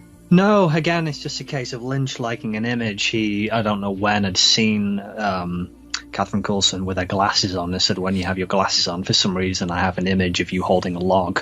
Yeah. And we were going to do a series, I think it was called I'll Test My Log with Every Branch of Knowledge, where she would go around to, like a factory or so, see how something's made, or like, you know what I mean? It's like, oh my God. So funny. And she has got the Sally Jesse Raphael glasses on. That's where I've seen those before. Which, there's a lot of fashion in this. There's a lot of timeless stuff, like the leather jackets and the biker stuff and Dale Cooper's, cheap suit that he wears, which was probably a very expensive suit now that I talk about it. But then there's the mullets. There's an orderly at the hospital who has a mullet that is fucking insane. He looks like he was wearing a baseball cap right before he walked into the shot. Because short on the top, party in the back, but his hair is exploding from the back, and everything's really neat on top. It's glorious if you like cheesy 90s bullcrap. But yeah, Log Lady, she would later introduce the episodes when the show aired on Bravo? That's right, yeah. They got her back. Yeah, and they filmed those intros. I think Lynch came back and he wrote them and had to deliver these. I kind of think of them. Yes, you watched a few more. Did you think they were all collated together on YouTube, weren't they? You got a chance I did watch a few of them with their episodes. I did not go and watch all of them yet. So I still haven't seen all of the Log Lady intros. They just, so even though being done after the fact, for me, just feel now like just integral, almost part of that world, and just such a perfect lead-in. She's almost like a Greek chorus or something. Totally. Shakespearean, just sort of giving this, it's often cryptic, but kind of, making you think about what's to come and what has happened, kind of in this poetic sort of way. Yeah, I love it. Just, and the soundtrack, and you'll hear it's like wind in the trees again straight away. It brings you straight into that world. Because the Log Lady witnessed something important, and she talks to her log, and it talks to her back, and she's always introducing it to people. One of the great things about her is that she's really rude. Yes. The gum chewing. She's always chewing gum. She's spitting it on the counter at the diner. She's hiding it. She's like sticking it wherever she can on the table or hidden in the plants. Like, she's like, and I want a bear claw. Again, such a perfect line reading how she says that, just that kind of tone of almost accusation or something in her voice is brilliant. Because if you've ever been to small town America, I'm from it's now, of course, developed into a much bigger place, but I'm from Great Falls, Montana. I was going to ask you about that. It's Montana. That figures in later, doesn't it, somewhere? Although Montana is very wide, there's not a lot there, so when they talk about Missoula, or they talk about Helena, Great Falls, any of these like little places, it's very funny. Like, even if you're just from one part of Montana, you feel like you know the whole place. Yeah. And this is very familiar to me, this type of eccentric characters. Like, when I visited there as a teenager and I was much more aware of my surroundings because I hadn't been there since I was 6, I immediately picked up on the crazies. Yeah. Just people wandering around, and if you are foolish enough to respond to their gibbering, they will follow you around, and it's creepy. It's really unsettling. I know what you mean. A few people like that around here as well. It's Exactly. You and I, once we're done with these Twin Peaks discussions, we'll just be those people. You're probably right, yeah. I carry a log. Yes. Is it funny to you? It is not to me. Behind all things are reasons. Reasons can even explain the absurd. Do we have the time to learn the reasons behind the human being's varied behavior? I think not. Some take the time. Are they called detectives? Watch and see what life teaches. Another character that, of course, is one of the key things in this, especially this first 15 episodes or so, is Madeline. Madeline is Laura Palmer's cousin, who looks a lot like Laura. Yeah, it's a dead ringer. And that's because she's also played by Cheryl Lee. It's Madeline Ferguson from Missoula, Montana. She's in town to visit the family because, her cousin's been horribly murdered. Oh, yeah, exactly. It's the least you can do. I just had a kind of holy shit moment, though. There are a few names in this which are calls to various things that Lynch likes, like stuff from Sunset Boulevard. But Madeline Ferguson, that's a Vertigo kind of riff in it, because you got Scotty Ferguson. Isn't Madeline the one? She's got a double, obviously. And yeah, I think so. Holy crap. Interesting. I would have never picked up on that. Well, I say it's literally just occurred to me, but it makes sense because doubles and people, secret lives and all that, they abound in this show. Nice. Well, you know me, I'm not the Hitchcock scholar that people accuse me of. I like very few Hitchcock things just because I'm that guy. To each their own, I'm glad you picked up on that. This is an opportunity for someone to come in and play the ghost of another character and creep everybody out and unsettle everyone. It's really just awesome. I can't say enough about Cheryl Lee. She is not a prolific actress. No. But Lynch saw something in her that just kind of blew his mind when they would do like the flashback. The big flashback is one that keeps playing over and over again in these early episodes, is the videotape of Laura, Donna, and James hanging out. Oh, yeah. And this kind of like little kernel, the only time you see her alive at first is in this videotape. As we talk more about the connection between the show and the movie, we're going to see how much David Lynch loved Twin Peaks and wanted to stay there. Yeah. Even though, speaking of dichotomies, he would basically abandon the show for another project because he's the kind of person who can't turn his brain off and can't sit still for 5 seconds. So, of course, he would be moving on to other things. Yeah. At least, I mean, it's one of those things where when you're watching the show and you feel like you're near the end of the series, and you're on episode 12, and you're like, what? Wait, there's 29 of this? What are they going to do? Well, we'll get to that. We'll definitely get to that. Yeah. And there's a question you ask, and again, my friend, while showing him this, I kept asking him, like, where do you think he might go now? We're getting to season 2, and I wouldn't have had a clue about that either. Yeah, who could? We haven't talked about One-Eyed Jacks. One-Eyed Jacks is a casino that's over the border in Canada.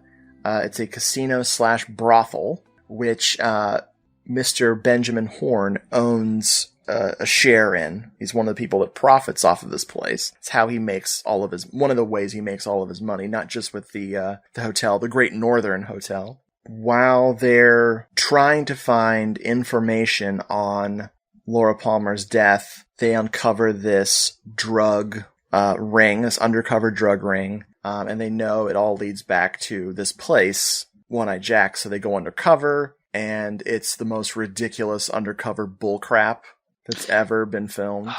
The costumes and stuff, that wig they give to Ed Hurley, and the mustaches. So.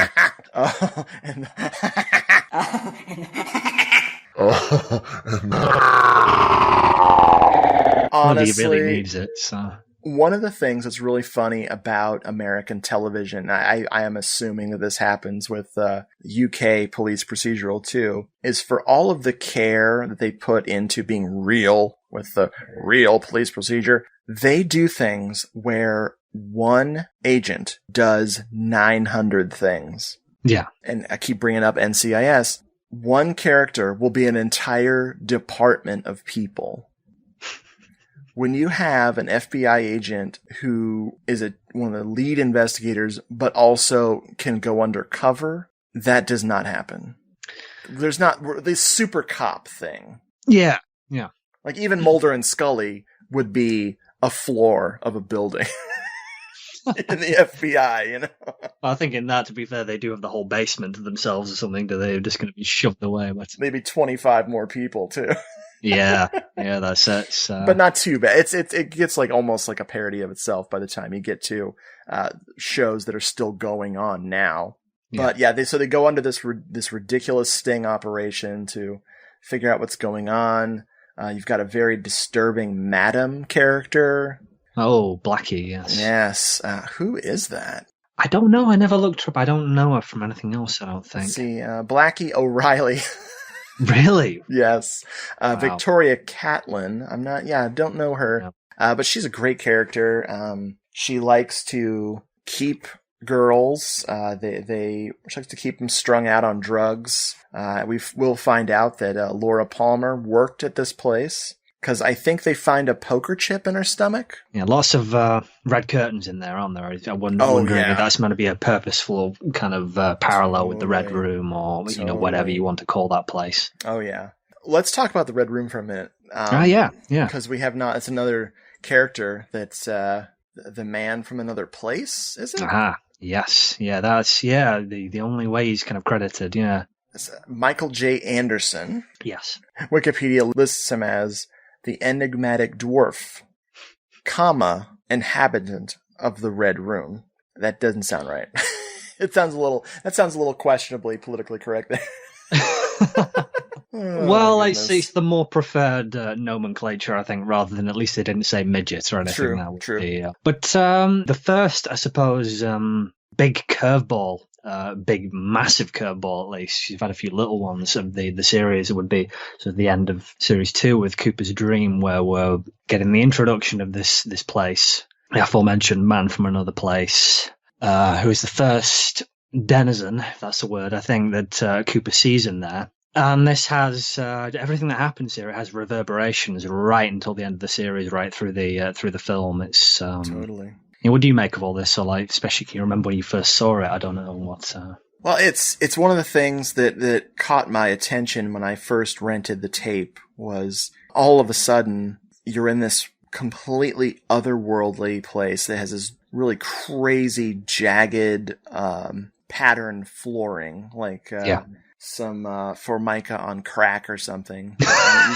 You don't want to look at too long or you're going to lose your mind. And you have, of course, the vibrant red curtains. They filmed everything in reverse. Yeah. One of Michael J. Anderson's talents was talking backwards. And this was something that Lynch had always wanted to do. He was talking about in an interview goofing off when he was a film student and having someone film him talking backwards and play it back to see what it sounded like. Oh, and cool. So these two things came together and they spoke backwards, they moved backwards, they played the whole scene backwards. It's not terribly complicated. They do, he dances and he and Laura talk. Of course, it's shocking to see Laura Palmer alive sitting on a couch in this disturbing place. But it's really, really amazing. It's another one of those things where they could have filmed this and just done it simple, where you just get some clues from his dream. 5 seconds, you're in and out, done. No, this is a lot of work. This is a lot of prep to get this weird shit to happen. Yeah. And we're still talking about American television. That's what's so fun about all this. But this is a dream of Agent Cooper in the future. Yeah. And his makeup is that old man makeup they used to do where it just looks like they threw a bunch of Elmer's glue on his face and let it dry. It's not great, to be honest, and the Blu-ray doesn't do it much favors. But it's one of the few things where you can kind of it's like, but they tried, I suppose. You get the idea of what's going on. Yeah, and that's enough. Yeah, it absolutely is to. But everything is, especially as we go on, it is foreshadowing galore. It's not, a lot of people would have seen and thought this is a lot of arbitrary weirdness strung together, and right. I would completely wholeheartedly disagree with that. Well, Laura says something. She says one of the most disturbing things that of course is subtitled so you can understand what she's saying. I think it would have been interesting to try to figure out what they're saying without the subtitles. And subtitling will come up very effectively in the movie as well. It will, or lack of them, and I will tell you about that as and when. So when Cooper is like, "That's Laura Palmer," the man from another place says, "No, that's is it supposed to be his cousin, or it's supposed to be?" Is it? I forget it exactly. I forget how he refers to her. Doesn't she look exactly? This is my cousin. So doesn't she look exactly like Laura Palmer? Main thing I remember. Or doesn't she look exactly like Rem Lap? Laura.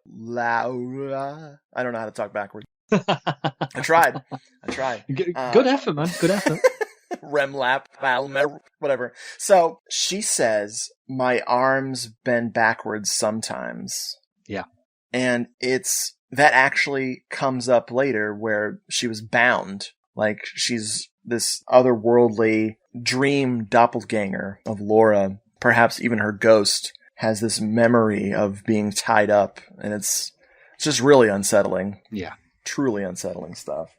I've got good news. That the mule is going to come back in style. She's my cousin.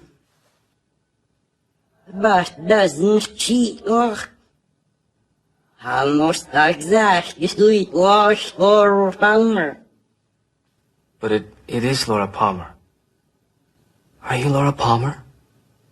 I feel like I know sometimes my arms bend back. So yeah, and that's his dream, and very comedically, when he wakes up, after she whispers to him, presumably she whispers who killed her to him, he wakes up, and his perfectly matted down producty hair is coming up like a Bob's Big Boy. Oh my God, it's just so funny. And he calls the sheriff, in the middle of the night and says, "Sheriff, I know who killed Laura Palmer. I'll talk to you in the morning." Hangs up. Yeah. It's anybody else, but it just is just his character to a T. And that's one of the things that I find very interesting is, you and I we were both completely oblivious to the show as kids. Yeah. I mean, even though, we were, how old were you in 1990? I would have been 6. Okay. Definitely not ready for Twin Peaks.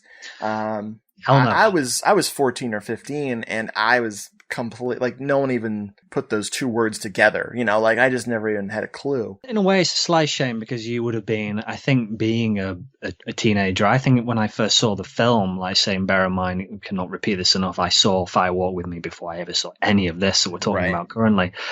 Was probably, I don't know, mid sort of teens or something. But I think that's a kind of, in some ways, a perfect age to watch this and a lot of David Lynch stuff. I think people that were college aged at this time were probably the big part of the fan base that became obsessed, because apparently, and this is before internet marketing and Twitter and everything, Who Killed Laura Palmer was a huge deal. And people were chomping at the bit, so much so that Lynch had to purposefully obscure what it was, even keeping this a secret from the actors. So I really like that part of it. But it's the Who Killed JR of the next. That was the big driving on what they talk about, the water cooler effect of what. And it went to crazy levels. There's a bit of trivia that kind of blew my mind slightly. I can't remember the exact chain of people, but in short, that was a Mikhail, or I pronounce it, Gorbachev, had rung somehow through his network of whoever he knew to try and find this out, to try and...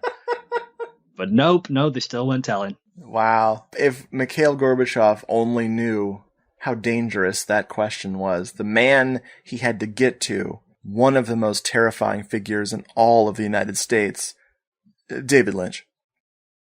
He should be president. Sorry, you kind of Skype melted down for a minute, so only I missed a little bit. Oh, you didn't miss anything. I was making a terrible joke about David Lynch being the most dangerous man in America. And maybe he is. Then I suggested that David Lynch run for president. Yeah. It would certainly be an eccentric 4 years. Oh, and how? So that's kind of season 1. We wrapped up the very, very ramblingly wrapped up some of the main things that. Oh, sorry. Before we leave, I think we've talked about all the characters, but just the final, without going again into details, but just in a general sense, the last episode. Oh yeah, is kind of really go for broke. It's not in the same way, and I've been thinking about this. I'll talk about this later. How the end of season 1 compares to the end of season 2. But in its own way, it's very. You could tell, my God, they were doing their best to try and get a renewal. And I know Mark Frost said, that is to try and to really get them curious. Is like, what the hell's going to happen next? And in terms of just trying to generate those cliffhangers, that they go up into like 6th gear or something with just everybody is in some kind of peril. But I think it's a great way to end, and that is all more. I talked about this before, but at this point, I think David Lynch, he directed episode 2,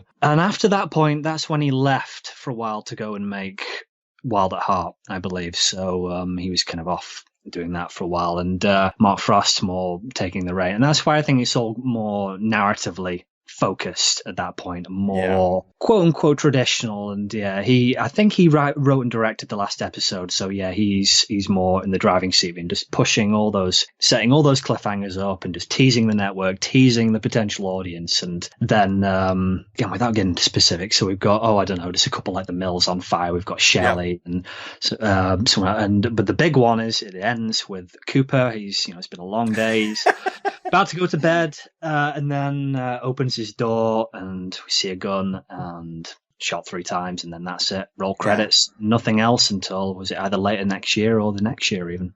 A great save, by the way. You saved. That's so funny. Like the sheer number of cliffhangers. Like the thing I complain about a lot with American TV is the lack of episodic television anymore. Everything is an arc. Yeah. Everything has to have the rising action that has to be set up the entire season. You can't jump in anywhere and just watch one adventure of X characters. You have to see the whole thing. This is insane. The number of cliffhangers. It's so funny you mentioned that. I can't believe I was going to skip that. Not to worry. What's great about Cooper is that he was coming off of a sting operation, so he had his vest on. He had his bulletproof vest on, but why was he lifting it up and messing with it? He was trying to find, and there was a wood tick that had found a home in there, and he was trying to extract it. Oh my God. Nothing more silly or disgusting than a tick. Like, they are one of the most horrific bugs I've ever experienced. Don't know whether we have those. God, you're so lucky. You're so lucky. My quick side story. My parents love German Shepherds. We had German Shepherds. And one year, they brought ticks into the house. Not only are ticks gross and carried horrible things like Lyme disease, they're also insanely hard to kill, Simon. My stepdad was crushing them with a rock. I was setting them on fire, and my mother had a pin that she was killing them with. And seriously, all 3 methods, we had ones that would not die. I had a tick that was on fire crawling across the ashtray I was using. They're disgusting. Anyway, sorry. Dogs were fine. Nobody got Lyme disease. Everything worked out. But, so he's got a wood tick, so at least one of the bullets enters his abdomen. And that is where we get to season 2. So we have May 23rd, 1990 was the last episode of season 1. Yeah. And then season 2 was September 30th of 1990. So a big gap between them there. Which isn't too uncommon. Some shows you have to wait a year before you can watch more. Since this was such a huge hit, I mean, the numbers are very handily listed on Wikipedia with the 34 million people watching season 1. Watching the pilot. And the lowest number was 15.6 million people watching it. That was the lowest number. That's still, I assume, for the time, and wow, very good. Well, yeah. I mean, especially if that had been over here. I mean, that's probably like half the population. But it's I mean, and it just maybe speaks to not only the phenomenon that it was initially, but just how especially for that, more traditional, tight TV storytelling, just how kind of what a masterclass season one is in a way. The clock is ticking for David Lynch's involvement in the series. Like we were saying before, he was off making Wild at Heart, which, do you like Wild at Heart? Is that one you enjoy? Yeah, I rewatched that. I think I can't remember. I told you I rewatched again last week. Sometimes I'm a little bit ambivalent about it, like I am about parts of Lost Highway, because there's this kind of, I think there's a connection there. What is it? Is it Barry, the writer, Barry Pullman? Is that his name? I can't. But yeah, there's kind of a, for lack of a better word, kind of unpleasantness in parts, which sometimes I find kind of unpalatable. But last time, for the most part, I love it, but just everything more clicked together. I realize that's meant, it's meant to, as it often is, that ugliness is meant to sit aside, and in stark relief to the beauty and all. But Wild at Heart, I love it more every time. Yeah, nice. The Willem Dafoe's teeth. Oh my god. Gross teeth later on, and they're scary teeth. But I'm getting man. I do like Wild at Heart. I saw it many years ago, like early 2000s. I saw it again because I think I rented it late 90s and got around to it again. Dying to revisit it. I'm actually going to go on quite a Lynch kick. Blue Velvet, which I owned on tape and have seen a dozen times. Wild at Heart, and then Lost Highway, and then good old Mulholland Drive. And I'm gonna give Inland Empire another shot. I absolutely hated it and had to bail. I understand, and I say without again, I understand why it drives a lot of people, but it is long. But bear in mind, it's like, Lost Highway and Mulholland Drive, most of Lynch's films aren't short to begin with, so it's only a little bit. It's only a little bit, like another half an hour longer. Yeah, and I think I wasn't in a Lynchian state of mind, period. So. And it is, it is just pure uncondensed, to the, again, pushing himself up into the next gear for just his obsessions and his, nice, but yeah, when you do let me know, I'm intrigued to, when you make a listing of those. Cool. So season 2 starts with, good old Agent Cooper laying bleeding from his gunshot wound, and there's 2 people that come in. One is the Giant, who is played by Carcel. Whoa, this is a name. Carcel Struycken. I'm going with that one. Yeah, he was also around the same time he was Lurch in the Addams Family films, wasn't he? Wow, man. I have some serious love for those Addams Family movies. Oh, me and you both. I'm telling you. People are always dogging them, and I'm like, nope, they're great. Fucking cynical assholes. They're great. Anyway, MC Hammer. So, let's move on.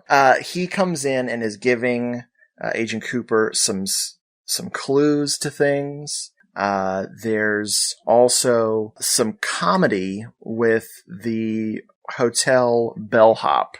Or is he a bellhop or just yeah, like a room service, a room service waiter or something? I think I'm not quite sure, but yeah, this was maybe the point I think I had said where a lot of people tuned out. What? Because of the comedy. Because this is again Lynch's comedy. Yeah, coming in. You can imagine after, like, say, so many cliffhangers and, the intervening months of what's going to happen to all these people. And I haven't timed it exactly, but it's a lengthy scene, intentionally. It's meant to be hilarious, but yeah, it's one of those. I didn't even think of that. Is such a good point of what people must have been thinking after all that excitement and hype. Just to eat up that running time. With this one note joke, if you can even call it a joke. Well, yeah, you wonder what the kind of intention is there, but it kind of adds to a sort of nice tension in a way, aside from also being quite funny. But your first time, I think even I found it kind of almost excruciating. But it gets, every time you watch it, it gets funnier because of that, of like, there's all this important stuff that, we really should be resolving, but no, it can wait. We're going to make you wait, goddammit. This actor is Hank Worden, and at the time of this filming, he was 89 or 90 years old. Wow.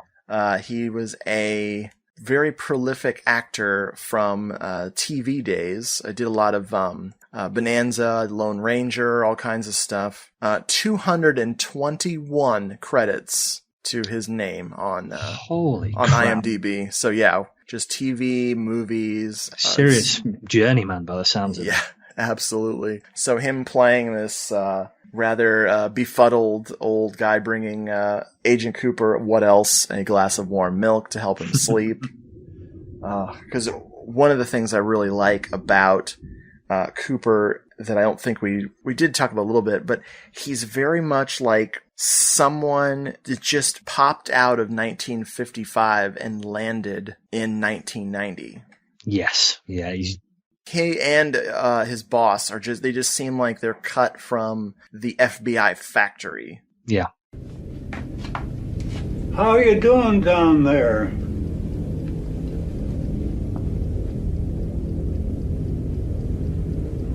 Warm milk.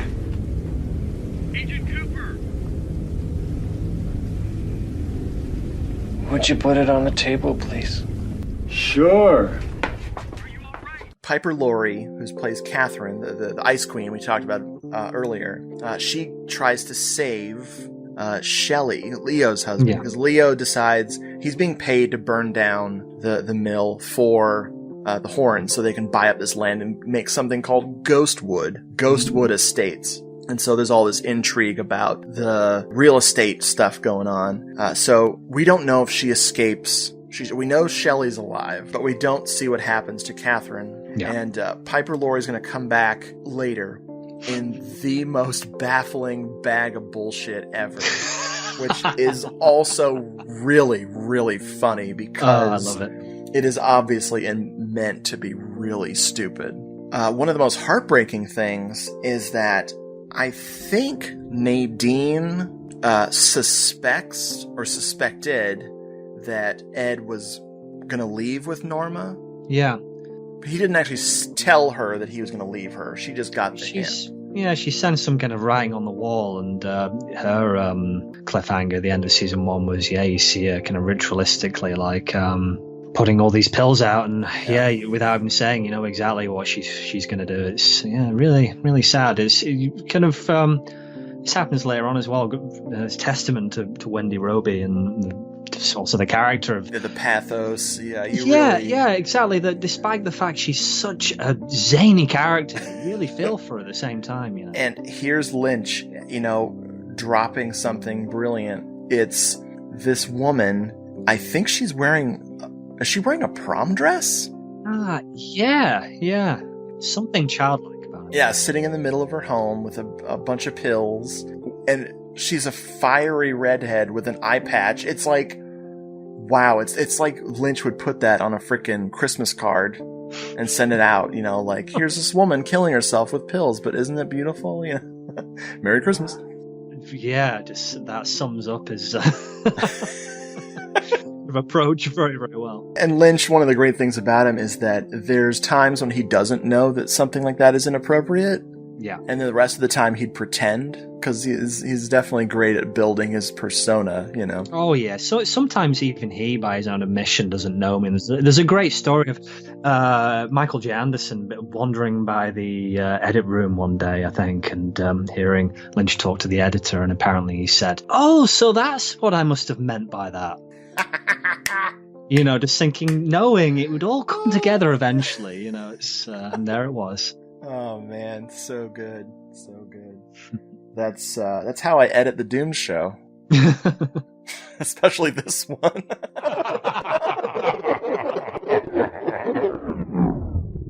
Oh, I do not. Oh my word. That was the zing of the day right there. So she's in a coma. Some hilarity results later when she is apparently super strong. Oh yeah, and has regressed to being you're only 18 once. I'm so glad they made her 18 and not 15 or something. It would have been so terrifying. Oh, it's That's terrifying. wildly inappropriate. Yeah. Oh, to say nothing of her high school courtship romance that comes. My yes. Lucy, you better bring Agent Cooper up to date. Leo Johnson was shot. Jacques Renault was strangled. The mill burned. Shelley and Pete got smoke inhalation. Catherine and Josie are missing. Nadine is in a coma from taking sleeping pills. How long have I been out? It's 7:45 in the morning. We haven't had this much action in one night since the Elks Club fire of '59. Speaking of people who have changed from that fateful night, we got Leo Johnson. Leo, who was very, very violent and scary. There's a great sequence in season 1 where he's terrorizing Bobby and Mike, who owe him money. Oh, is it when they're out in the woods? It's like, go along. If that wasn't a preview to something like Lost Highway, then I don't know what is, you know. Yeah. That kind of, the Woods are such a great character in this. If we haven't already said, it's, oh man, you aren't coming back from that shit. Anyway, Leo, who is shot by a character that I totally am not surprised I forgot to talk about. Just as he's about to kill Bobby for having sex with Shelley, or having this long-standing affair with Shelley, he is about to take an axe to Bobby and then gets shot through the window by a character who is one of my least favorite characters. Me too. Holy shit, this guy. I understand his function, but let's see. Let me find... I am struggling to remember his name. Talking about Hank Jennings, I take him. Hank. Norma's husband, who was in prison and is now out on parole. Okay, thank you, sir.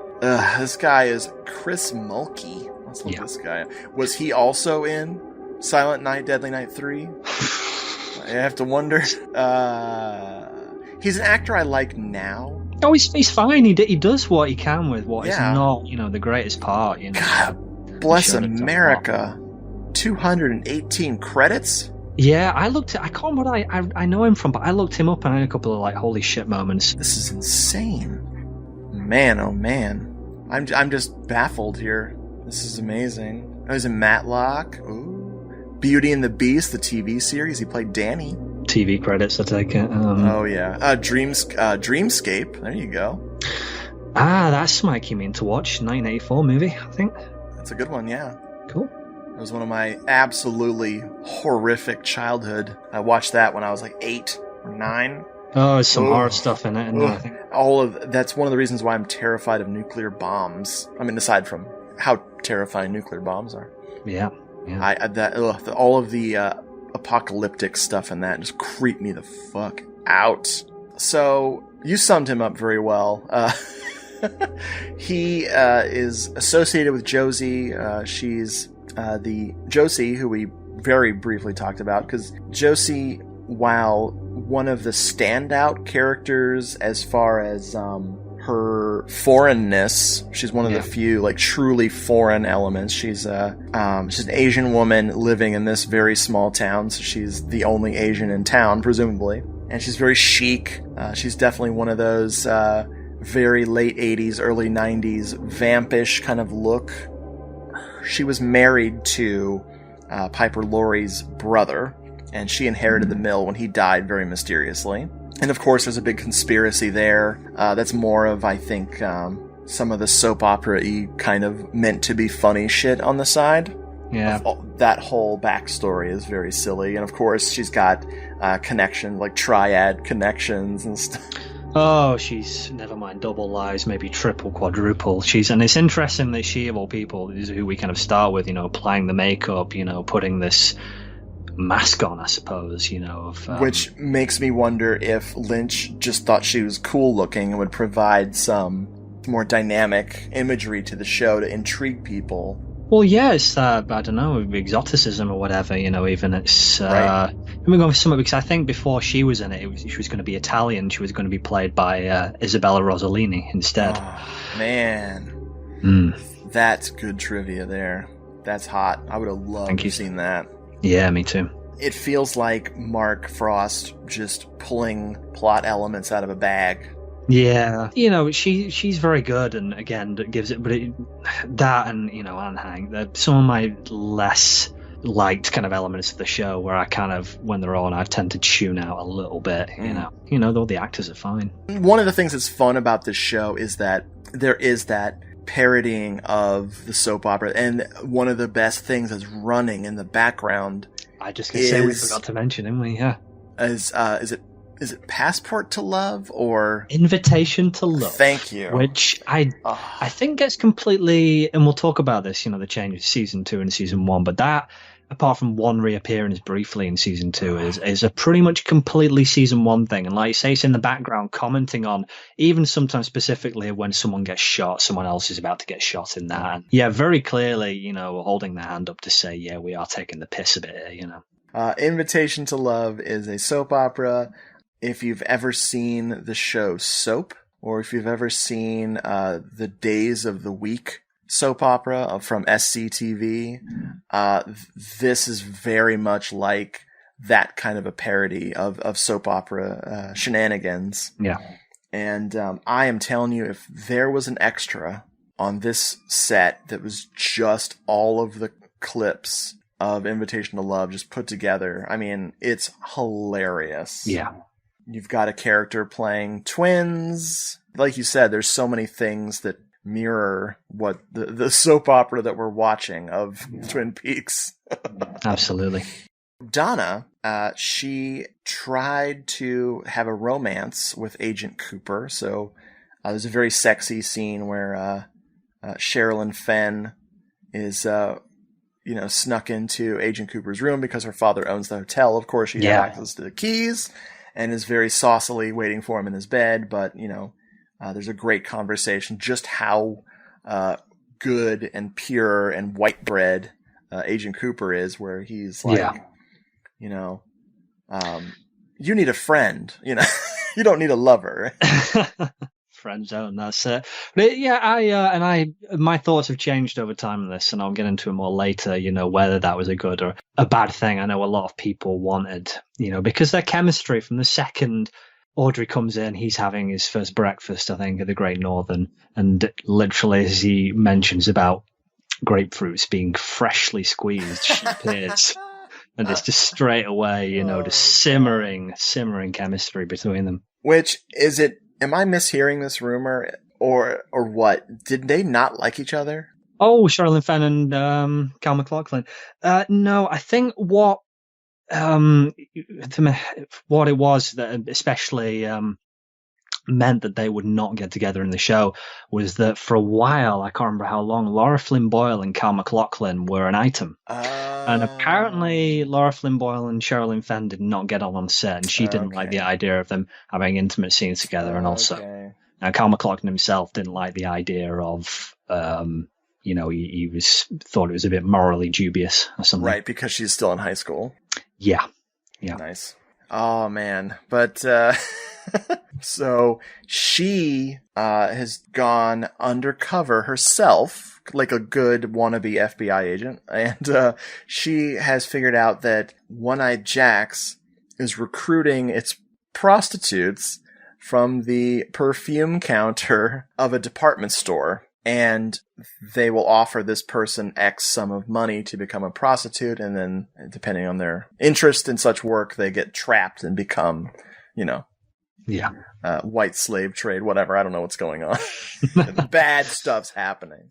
She's like saying there's, Donna and Maddie as well, they'd done this themselves, a lot of Nancy Drew sort of, amateur, and although, as I heard someone else say, everyone's kind of a detective in this, but they're really kind of going for it, and gets herself in way well too deep, ends up applying for a job, One-Eyed Jacks, giving us a now very, very and rightfully so famous scene where Sherilyn Fenn ties a cherry stem with a tongue. That's the audition. Oh, wow. Man. And but eventually, unsurprisingly, gets busted and drugged up, and I think unless we see around this point, she's praying for Agent Cooper to come to her rescue. Yeah, quite literally praying. Yeah. One of the things that I really like, one of the people that I never knew was in this show, is Jean Renault. One of the very important elements that we left out because, there's just so much going on. There is. There's stuff we can't yet. Is Jacques Renault, heavyset gentleman played by Walter Olkowitz. I'm probably butchering that. He and Leo Johnson have something to do with the death of Laura Palmer and the brutal assault and rape of Ronette. Yeah. Ronette is the girl who survived. She's been in and out of a coma this whole time, like you do on a soap opera, or she's just catatonic. And he, of course, gets arrested at the end of season 1 and ends up getting murdered in the hospital. And so his brother, Jean Reno, played by Michael Parks, which, hey, you know, Michael Parks and this Walter Olkowicz, you know, they are just the spitting image of each other. I'm thinking brothers from another mother, but man. Yeah. It's amazing. But I have come to love Michael Parks over the years. He's brilliant. He is really, really scary. Another, this is as close to Lynch letting the bad guy be too cool for his own good. Yeah. You know what I mean? Like, this is a legit cool bad guy. Oh yeah, he could almost be like a Bond villain, but yeah, he's got that kind of smoothness about him. Even when he's being very creepy, of like, when is he giving Audrey the chocolate? You know, candy is dandy under his French accent. Man, yeah, it's a little bit. If he looks familiar to you, chances are it might be because of Kill Bill. He was Tarantino loves him. Yeah. 2 characters. He reprised the Earl McGraw. He's a lawman. He first showed up in From Dusk Till Dawn, and then he came back to be the same character in Kill Bill Volume 1, and then he plays Esteban Vijay in Kill Bill Volume 2. Again, transformative performances between the two of them. Yeah. So good. Yeah, he's a guy who can do that. He's just so naturalistic and just so real. You know, he can just make it work. Speaking of so real, you ready for one of my favorite films that Michael Parks is in? Go for it. Nightmare Beach. Oh, wow, yeah. I totally forgot he is, so yeah. Guess around, yeah. Hey, we can't record something without talking about Lindsay. Oh, yeah, if he found out, yeah, he'd fuck us up, yeah. Man, I love it. So, he is the middleman between Blackie and Ben Horn, so he's going to ask for the ransom for Audrey to get her back, but he wants revenge because he blames Cooper for the death of his frankly fat brother. Which, hey, it could have been a heart attack or just someone putting a pillow over his face. Yeah, they just put one of them plates from donuts from the remember the smorgasbord they have laid out in the police station every night. You know, they'd fucking him killing himself, just sheer amount of pastry and sugar. Dude, we could do a podcast just on the donuts, and the pie, and the coffee. Like, okay, I have a terrible sweet tooth, but I can watch these kinds of things where people are eating pie or eating donuts, and I'm like, oh, that's kind of neat. I'm watching donuts, but I'm not immediately going to just run out, like pause the show, run down to 7-Eleven, and come back with donuts. However, Ben Horn and his cigars. Simon, I am a cigar smoker.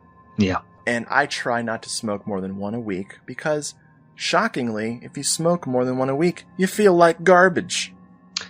Yeah. This damn show makes me cigar crazy. And not just because they're shaped like big brown penises. That's a different addiction I have. Emphasis on the diction. What? No. I get so cigar crazy when I watch this show because I'm like theorizing how the quality of the cigars and everything. Leetta's like, how do you even know that? I know you mean. You're just looking for excuses to go out and light one up. So you'll be glad then when, again, without getting ahead too much yet, when he quits smoking. Not exactly trades on vices, but he finds a substitute later to try and nip that in the bud. And tellingly, for cigar smokers, the first time we see Ben Horn, the first thing he does is he hawks a loogie and spits it in the fireplace.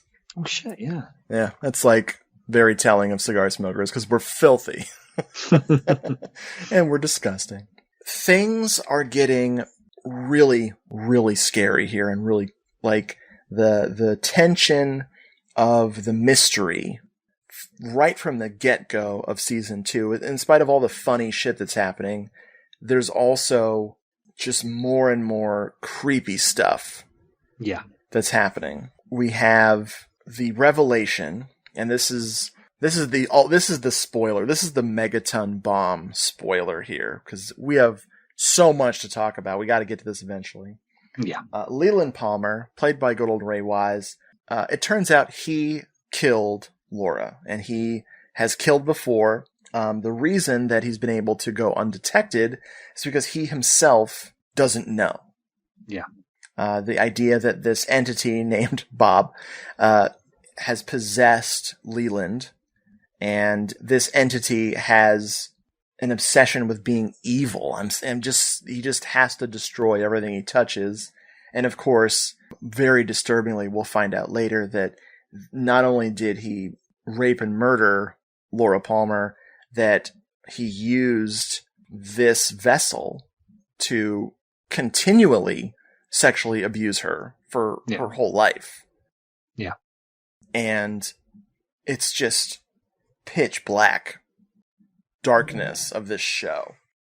Yeah, and again, I don't know the full landscape of TV at the time, but how, it's kind of obviously more, it's mentioned, but also not even danced around, although it is kind of, sorry, no pun intended, later, not confronted in ways the film can and will sort of later on, but still, it's there, laid bare, the kind of elephant in the room, as it were.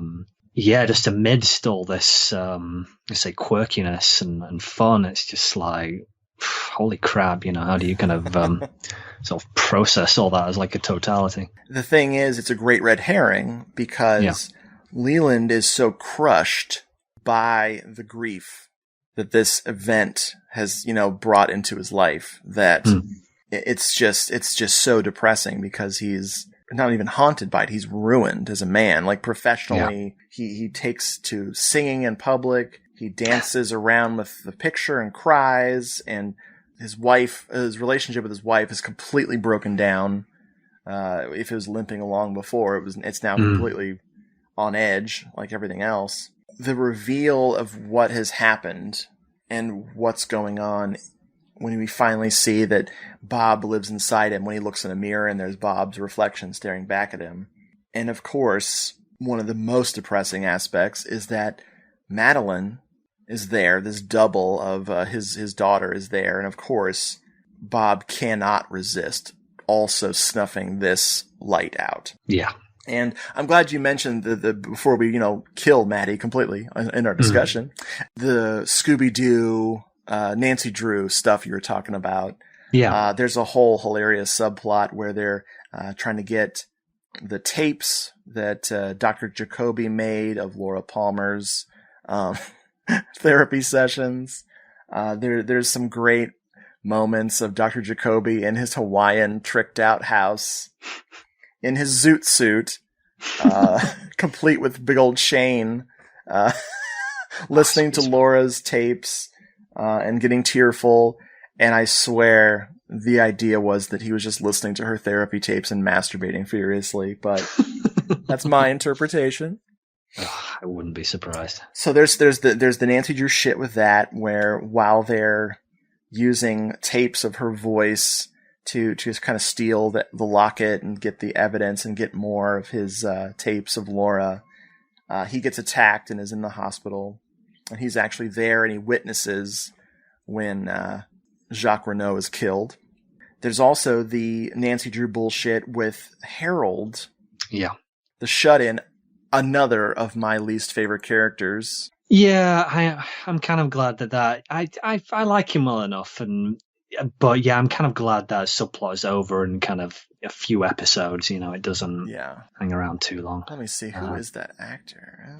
It's Lenny Van Dolen, he's called, who I know from because I really love this movie. I rewatched it recently. Been on a kind of 6 degrees of Twin Peaks and nice David Lynch kick, and what the film he's in. It's called Electric Dreams from 1984 with Virginia Madsen, sort of romantic comedy. He's got a computer that gains. Really familiar. He has a computer that gains sentience, and he ends up in a kind of romantic rivalry with said computer for Virginia Madsen, who's his next door neighbor. Miles just bought a computer, and he got more than he bargained for. You're talking. You notice. Madeline just moved in upstairs, and she's the girl he's falling for. I can't play that for her. I want to squeeze you, lick you, pucker up, and kiss you. You make her sound like a lemon. But I don't know what love is. You never told me. Did you write that for me? No, well, I mean, did you like it? When Edgar comes between them, I want to meet her. things start to get electric. The only thing I like about this character, because it feels like a big distraction when Donna's doing the Meals on Wheels program. That's how detailed we're going to get tonight. Donna's doing the Wheels on Meals, or Wheels on Meals. I like that. Yeah, that's actually a Jackie Chan movie. If you haven't seen it, it's fucking amazing. She's doing the Meals on Wheels program that Laura was doing, and of course she meets up with Harold, another kind of... he's almost like another Dr. Jacoby type of character, in that he knows the real Laura Palmer. She goes to him, and this guy is a shut-in. He's an agoraphobic who gets people to talk to him, and he lives vicariously through the people that visit him. And so she keeps a second diary, which I think is one of the funniest things. If you wanted to make fun of this show, and you wanted to say this show is terrible, when you're supposed to gasp when Laura had a secret diary? Yeah. Oh my goshness. I don't think I can handle this much in Treg. Like, it's so bad. I love this show, and I know you love this show, but when you take some of Mark Frost's bonkers bullshit out to make David Lynch's wild ideas work in a narrative format, if you take them and look at them alone, they're stupid as shit. Yeah, I completely agree. Yeah, you look at it and go, compared to some of the great endings of some of these episodes, it's kind of a little weak, but it's part of a bigger, they say plan to sort of get to the other places, and it serves its purpose in the overall firmament. But he does go crazy. He finds out that she and Maddie and, of course, James are trying to distract him so they can steal Laura's second diary. He just utterly loses his mind. He has trust issues. Yeah. And he takes a frickin' mini garden hoe, the little handle one, and just scrapes it along his face because, of course, he raises orchids because it's a terribly written character. And so he goes crazy and kills himself, and they manage to recover the diary, which hilariously has very little information as well. I think he's ripped it to shreds, isn't he? He's probably eating it. Yeah. I've done that. I've eaten some girls' diaries. I don't know what that meant. I am, my head's spinning, trying to wonder. Of course, Bob pops out of Leland, and what does he do to Mrs. Palmer? Does he drug her? Does he attack her? I imagine, and this is borne out later in the film, when we kind of see her being handed a drink, I'm guessing, she's been drugged, and she's just kind of not aware, and she's crawling down the stairs. And before I take it, we're about to talk about one of the kind of stand out sort of scenes of the entire even taking stuff from the film into account, just the whole thing. I want to talk about briefly before that the beginning of that episode. Well, it'll be episode 14, I think, which I don't think it's the first. Let me look. The first thing that happens in that episode exactly. Oh shit! But it's not. Yeah, the episode starts. So we've got Cooper, Gordon Cole, I think, and the someone else. God, my brain's falling out. They go to the Great Northern anyway. Philip Gerard. Yeah, they take the one-armed man there. Bam. Cooper and Gordon, after doing something kind of a bit ethically dubious, frankly, in the previous episode of withholding the one-armed man's drugs. He's on medication for, I think he's schizophrenic or something. Yes, they totally cock-block him from injecting his stuff so that he'll tap into Mike and they can grill him for information. They're literally holding his medication just a few feet away from him.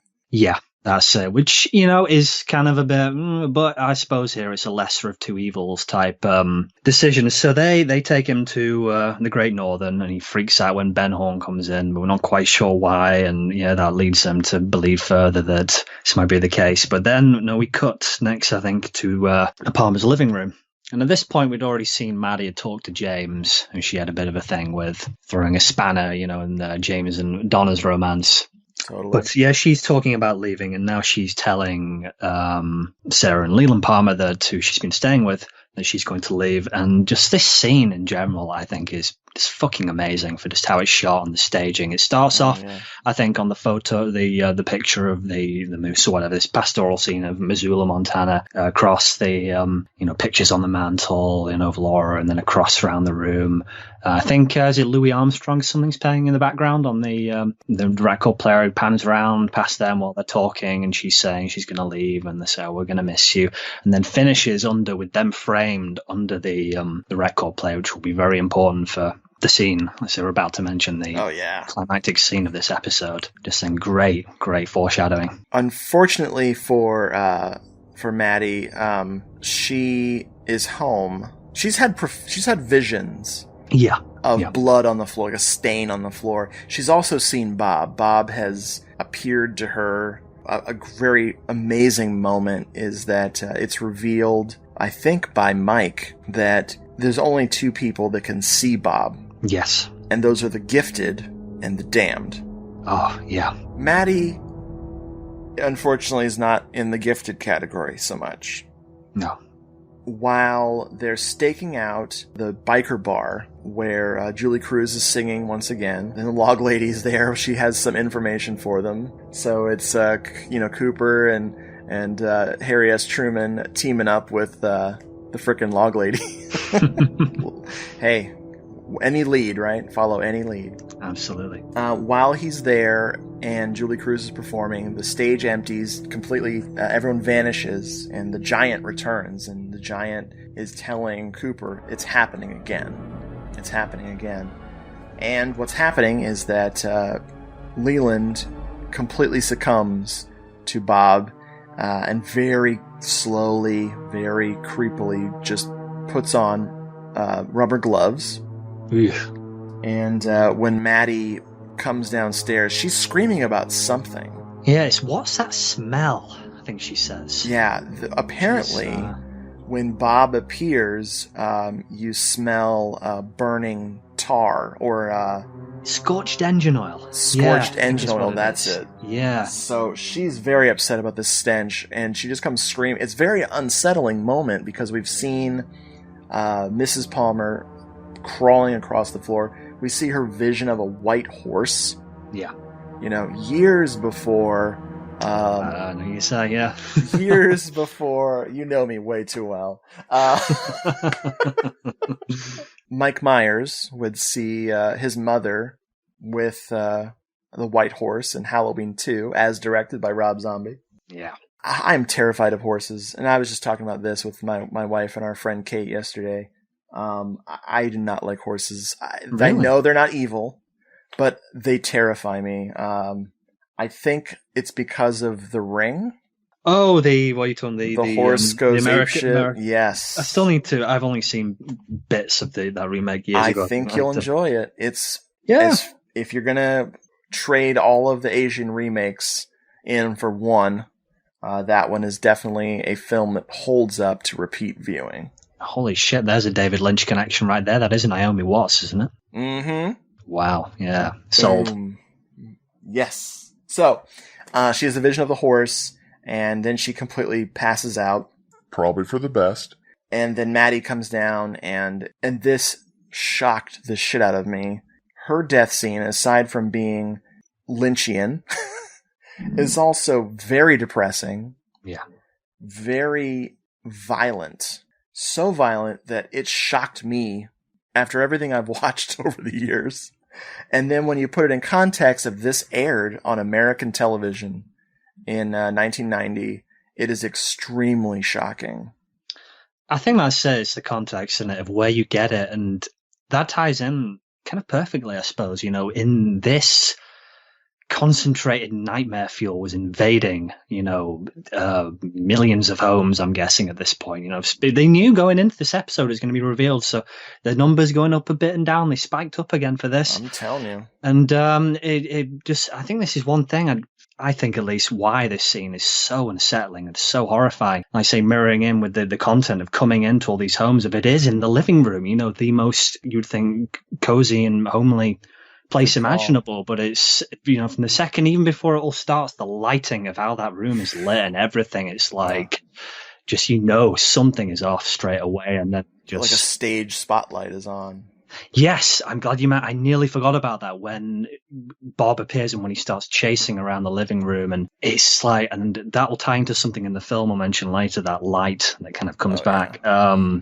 Just takes it to like some other level, and then the slow-mo kicks in, and it's like shifting back and forth, and I think by this point he's punched Maddie a few times. She's bleeding from the eyes, the mouth, and added to that, the uncomfortable, because you're putting it together mentally at this point, what this is implying, when he's kind of holding her and sort of dancing around the room, what this is implying, that he's done to Laura, by proxy, it just makes it even worse, Yeah, and he keeps calling her my Laura, my Laura. Yeah. Like there's some awareness. Like Bob, one of the pleasures that Bob gets is that he's forcing Leland to do this. Yeah. And even though Leland doesn't remember what he's done, he's somewhat aware while it's happening. It's just his tortured soul. It's really fascinating stuff. What I really like is that the reveal, because they were so worried about the secret getting out, they filmed Ben Horn. Oh, yeah. Yeah, I forgot about that. Richard Beymer. There we go. Mm-hmm. They filmed Richard Beymer as Ben Horn, also as the killer. And when they told Ray Wise, this is a great interview with him. Yeah. Him talking about when they said, well, Ray, it's you. Leland has always been the killer. He was completely floored. Yeah. Completely disturbed.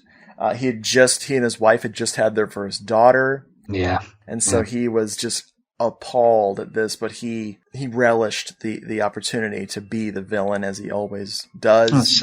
This adds extra resonance to of power of having to go to that place mentally and imagining being my word. It's fascinating stuff, and the way it's delivered is so shocking. There's going to be a great moment where Bob, seething underneath the facade of Leland, is just really great. There's a certain moment where talking to Agent Cooper, and he's got murder in his eyes, that is just one of my favorite moments of the entire series.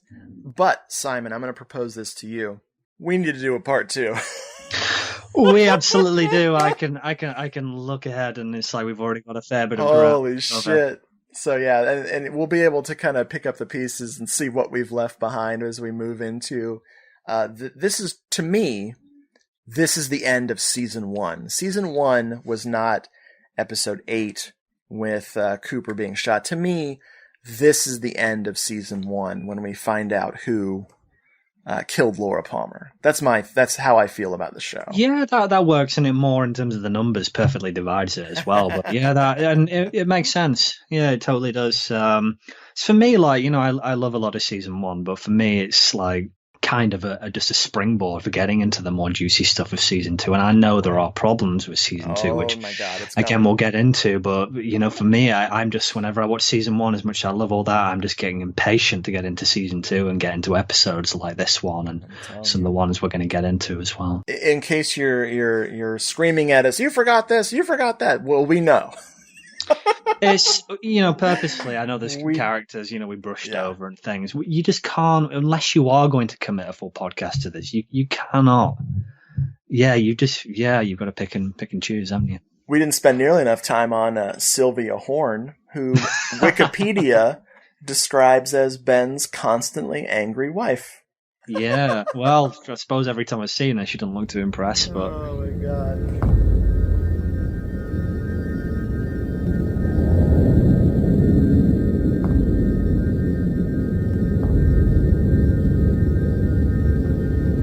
It is happening again. It is happening again. So aside from the sheer kind of scariness of that whole scene and reveal, I mean, the thing that really hits me, is kind of a 1-2 punch of that, and concurrently kind of going on with that, we've got, like you said before, we had Cooper and Truman and the log lady in the roadhouse watching Julie Cruz sing. I think she sings 2 songs as well. It all starts off kind of happy-go-lucky, Yeah, it's definitely a love song. I said, and you've got Donna, kind of lip syncing and making googly eyes at James, and then it all changes. Here, Cooper and the log lady, I think, both have the vision of the giant, and then shit hits the fan. Of course, we've talked about, and that other song comes on. I think it's called "The World Spins" or "The World Turns," and then all of that, and you can just sense in the room, like even characters like Bobby, who's a bit of a just everybody in that room, you just feel it. Just looking around, that just something fucking awful has happened. Laura Flynn Boyle starts crying, and James is confused, and good call on Bobby. He's like, he knows it's something, like the giant says, it's happening again. Yeah, good call. There's something to be said about the kind of psychic nature of things in this. The paranormal is alive and well in Twin Peaks. Absolutely, it is.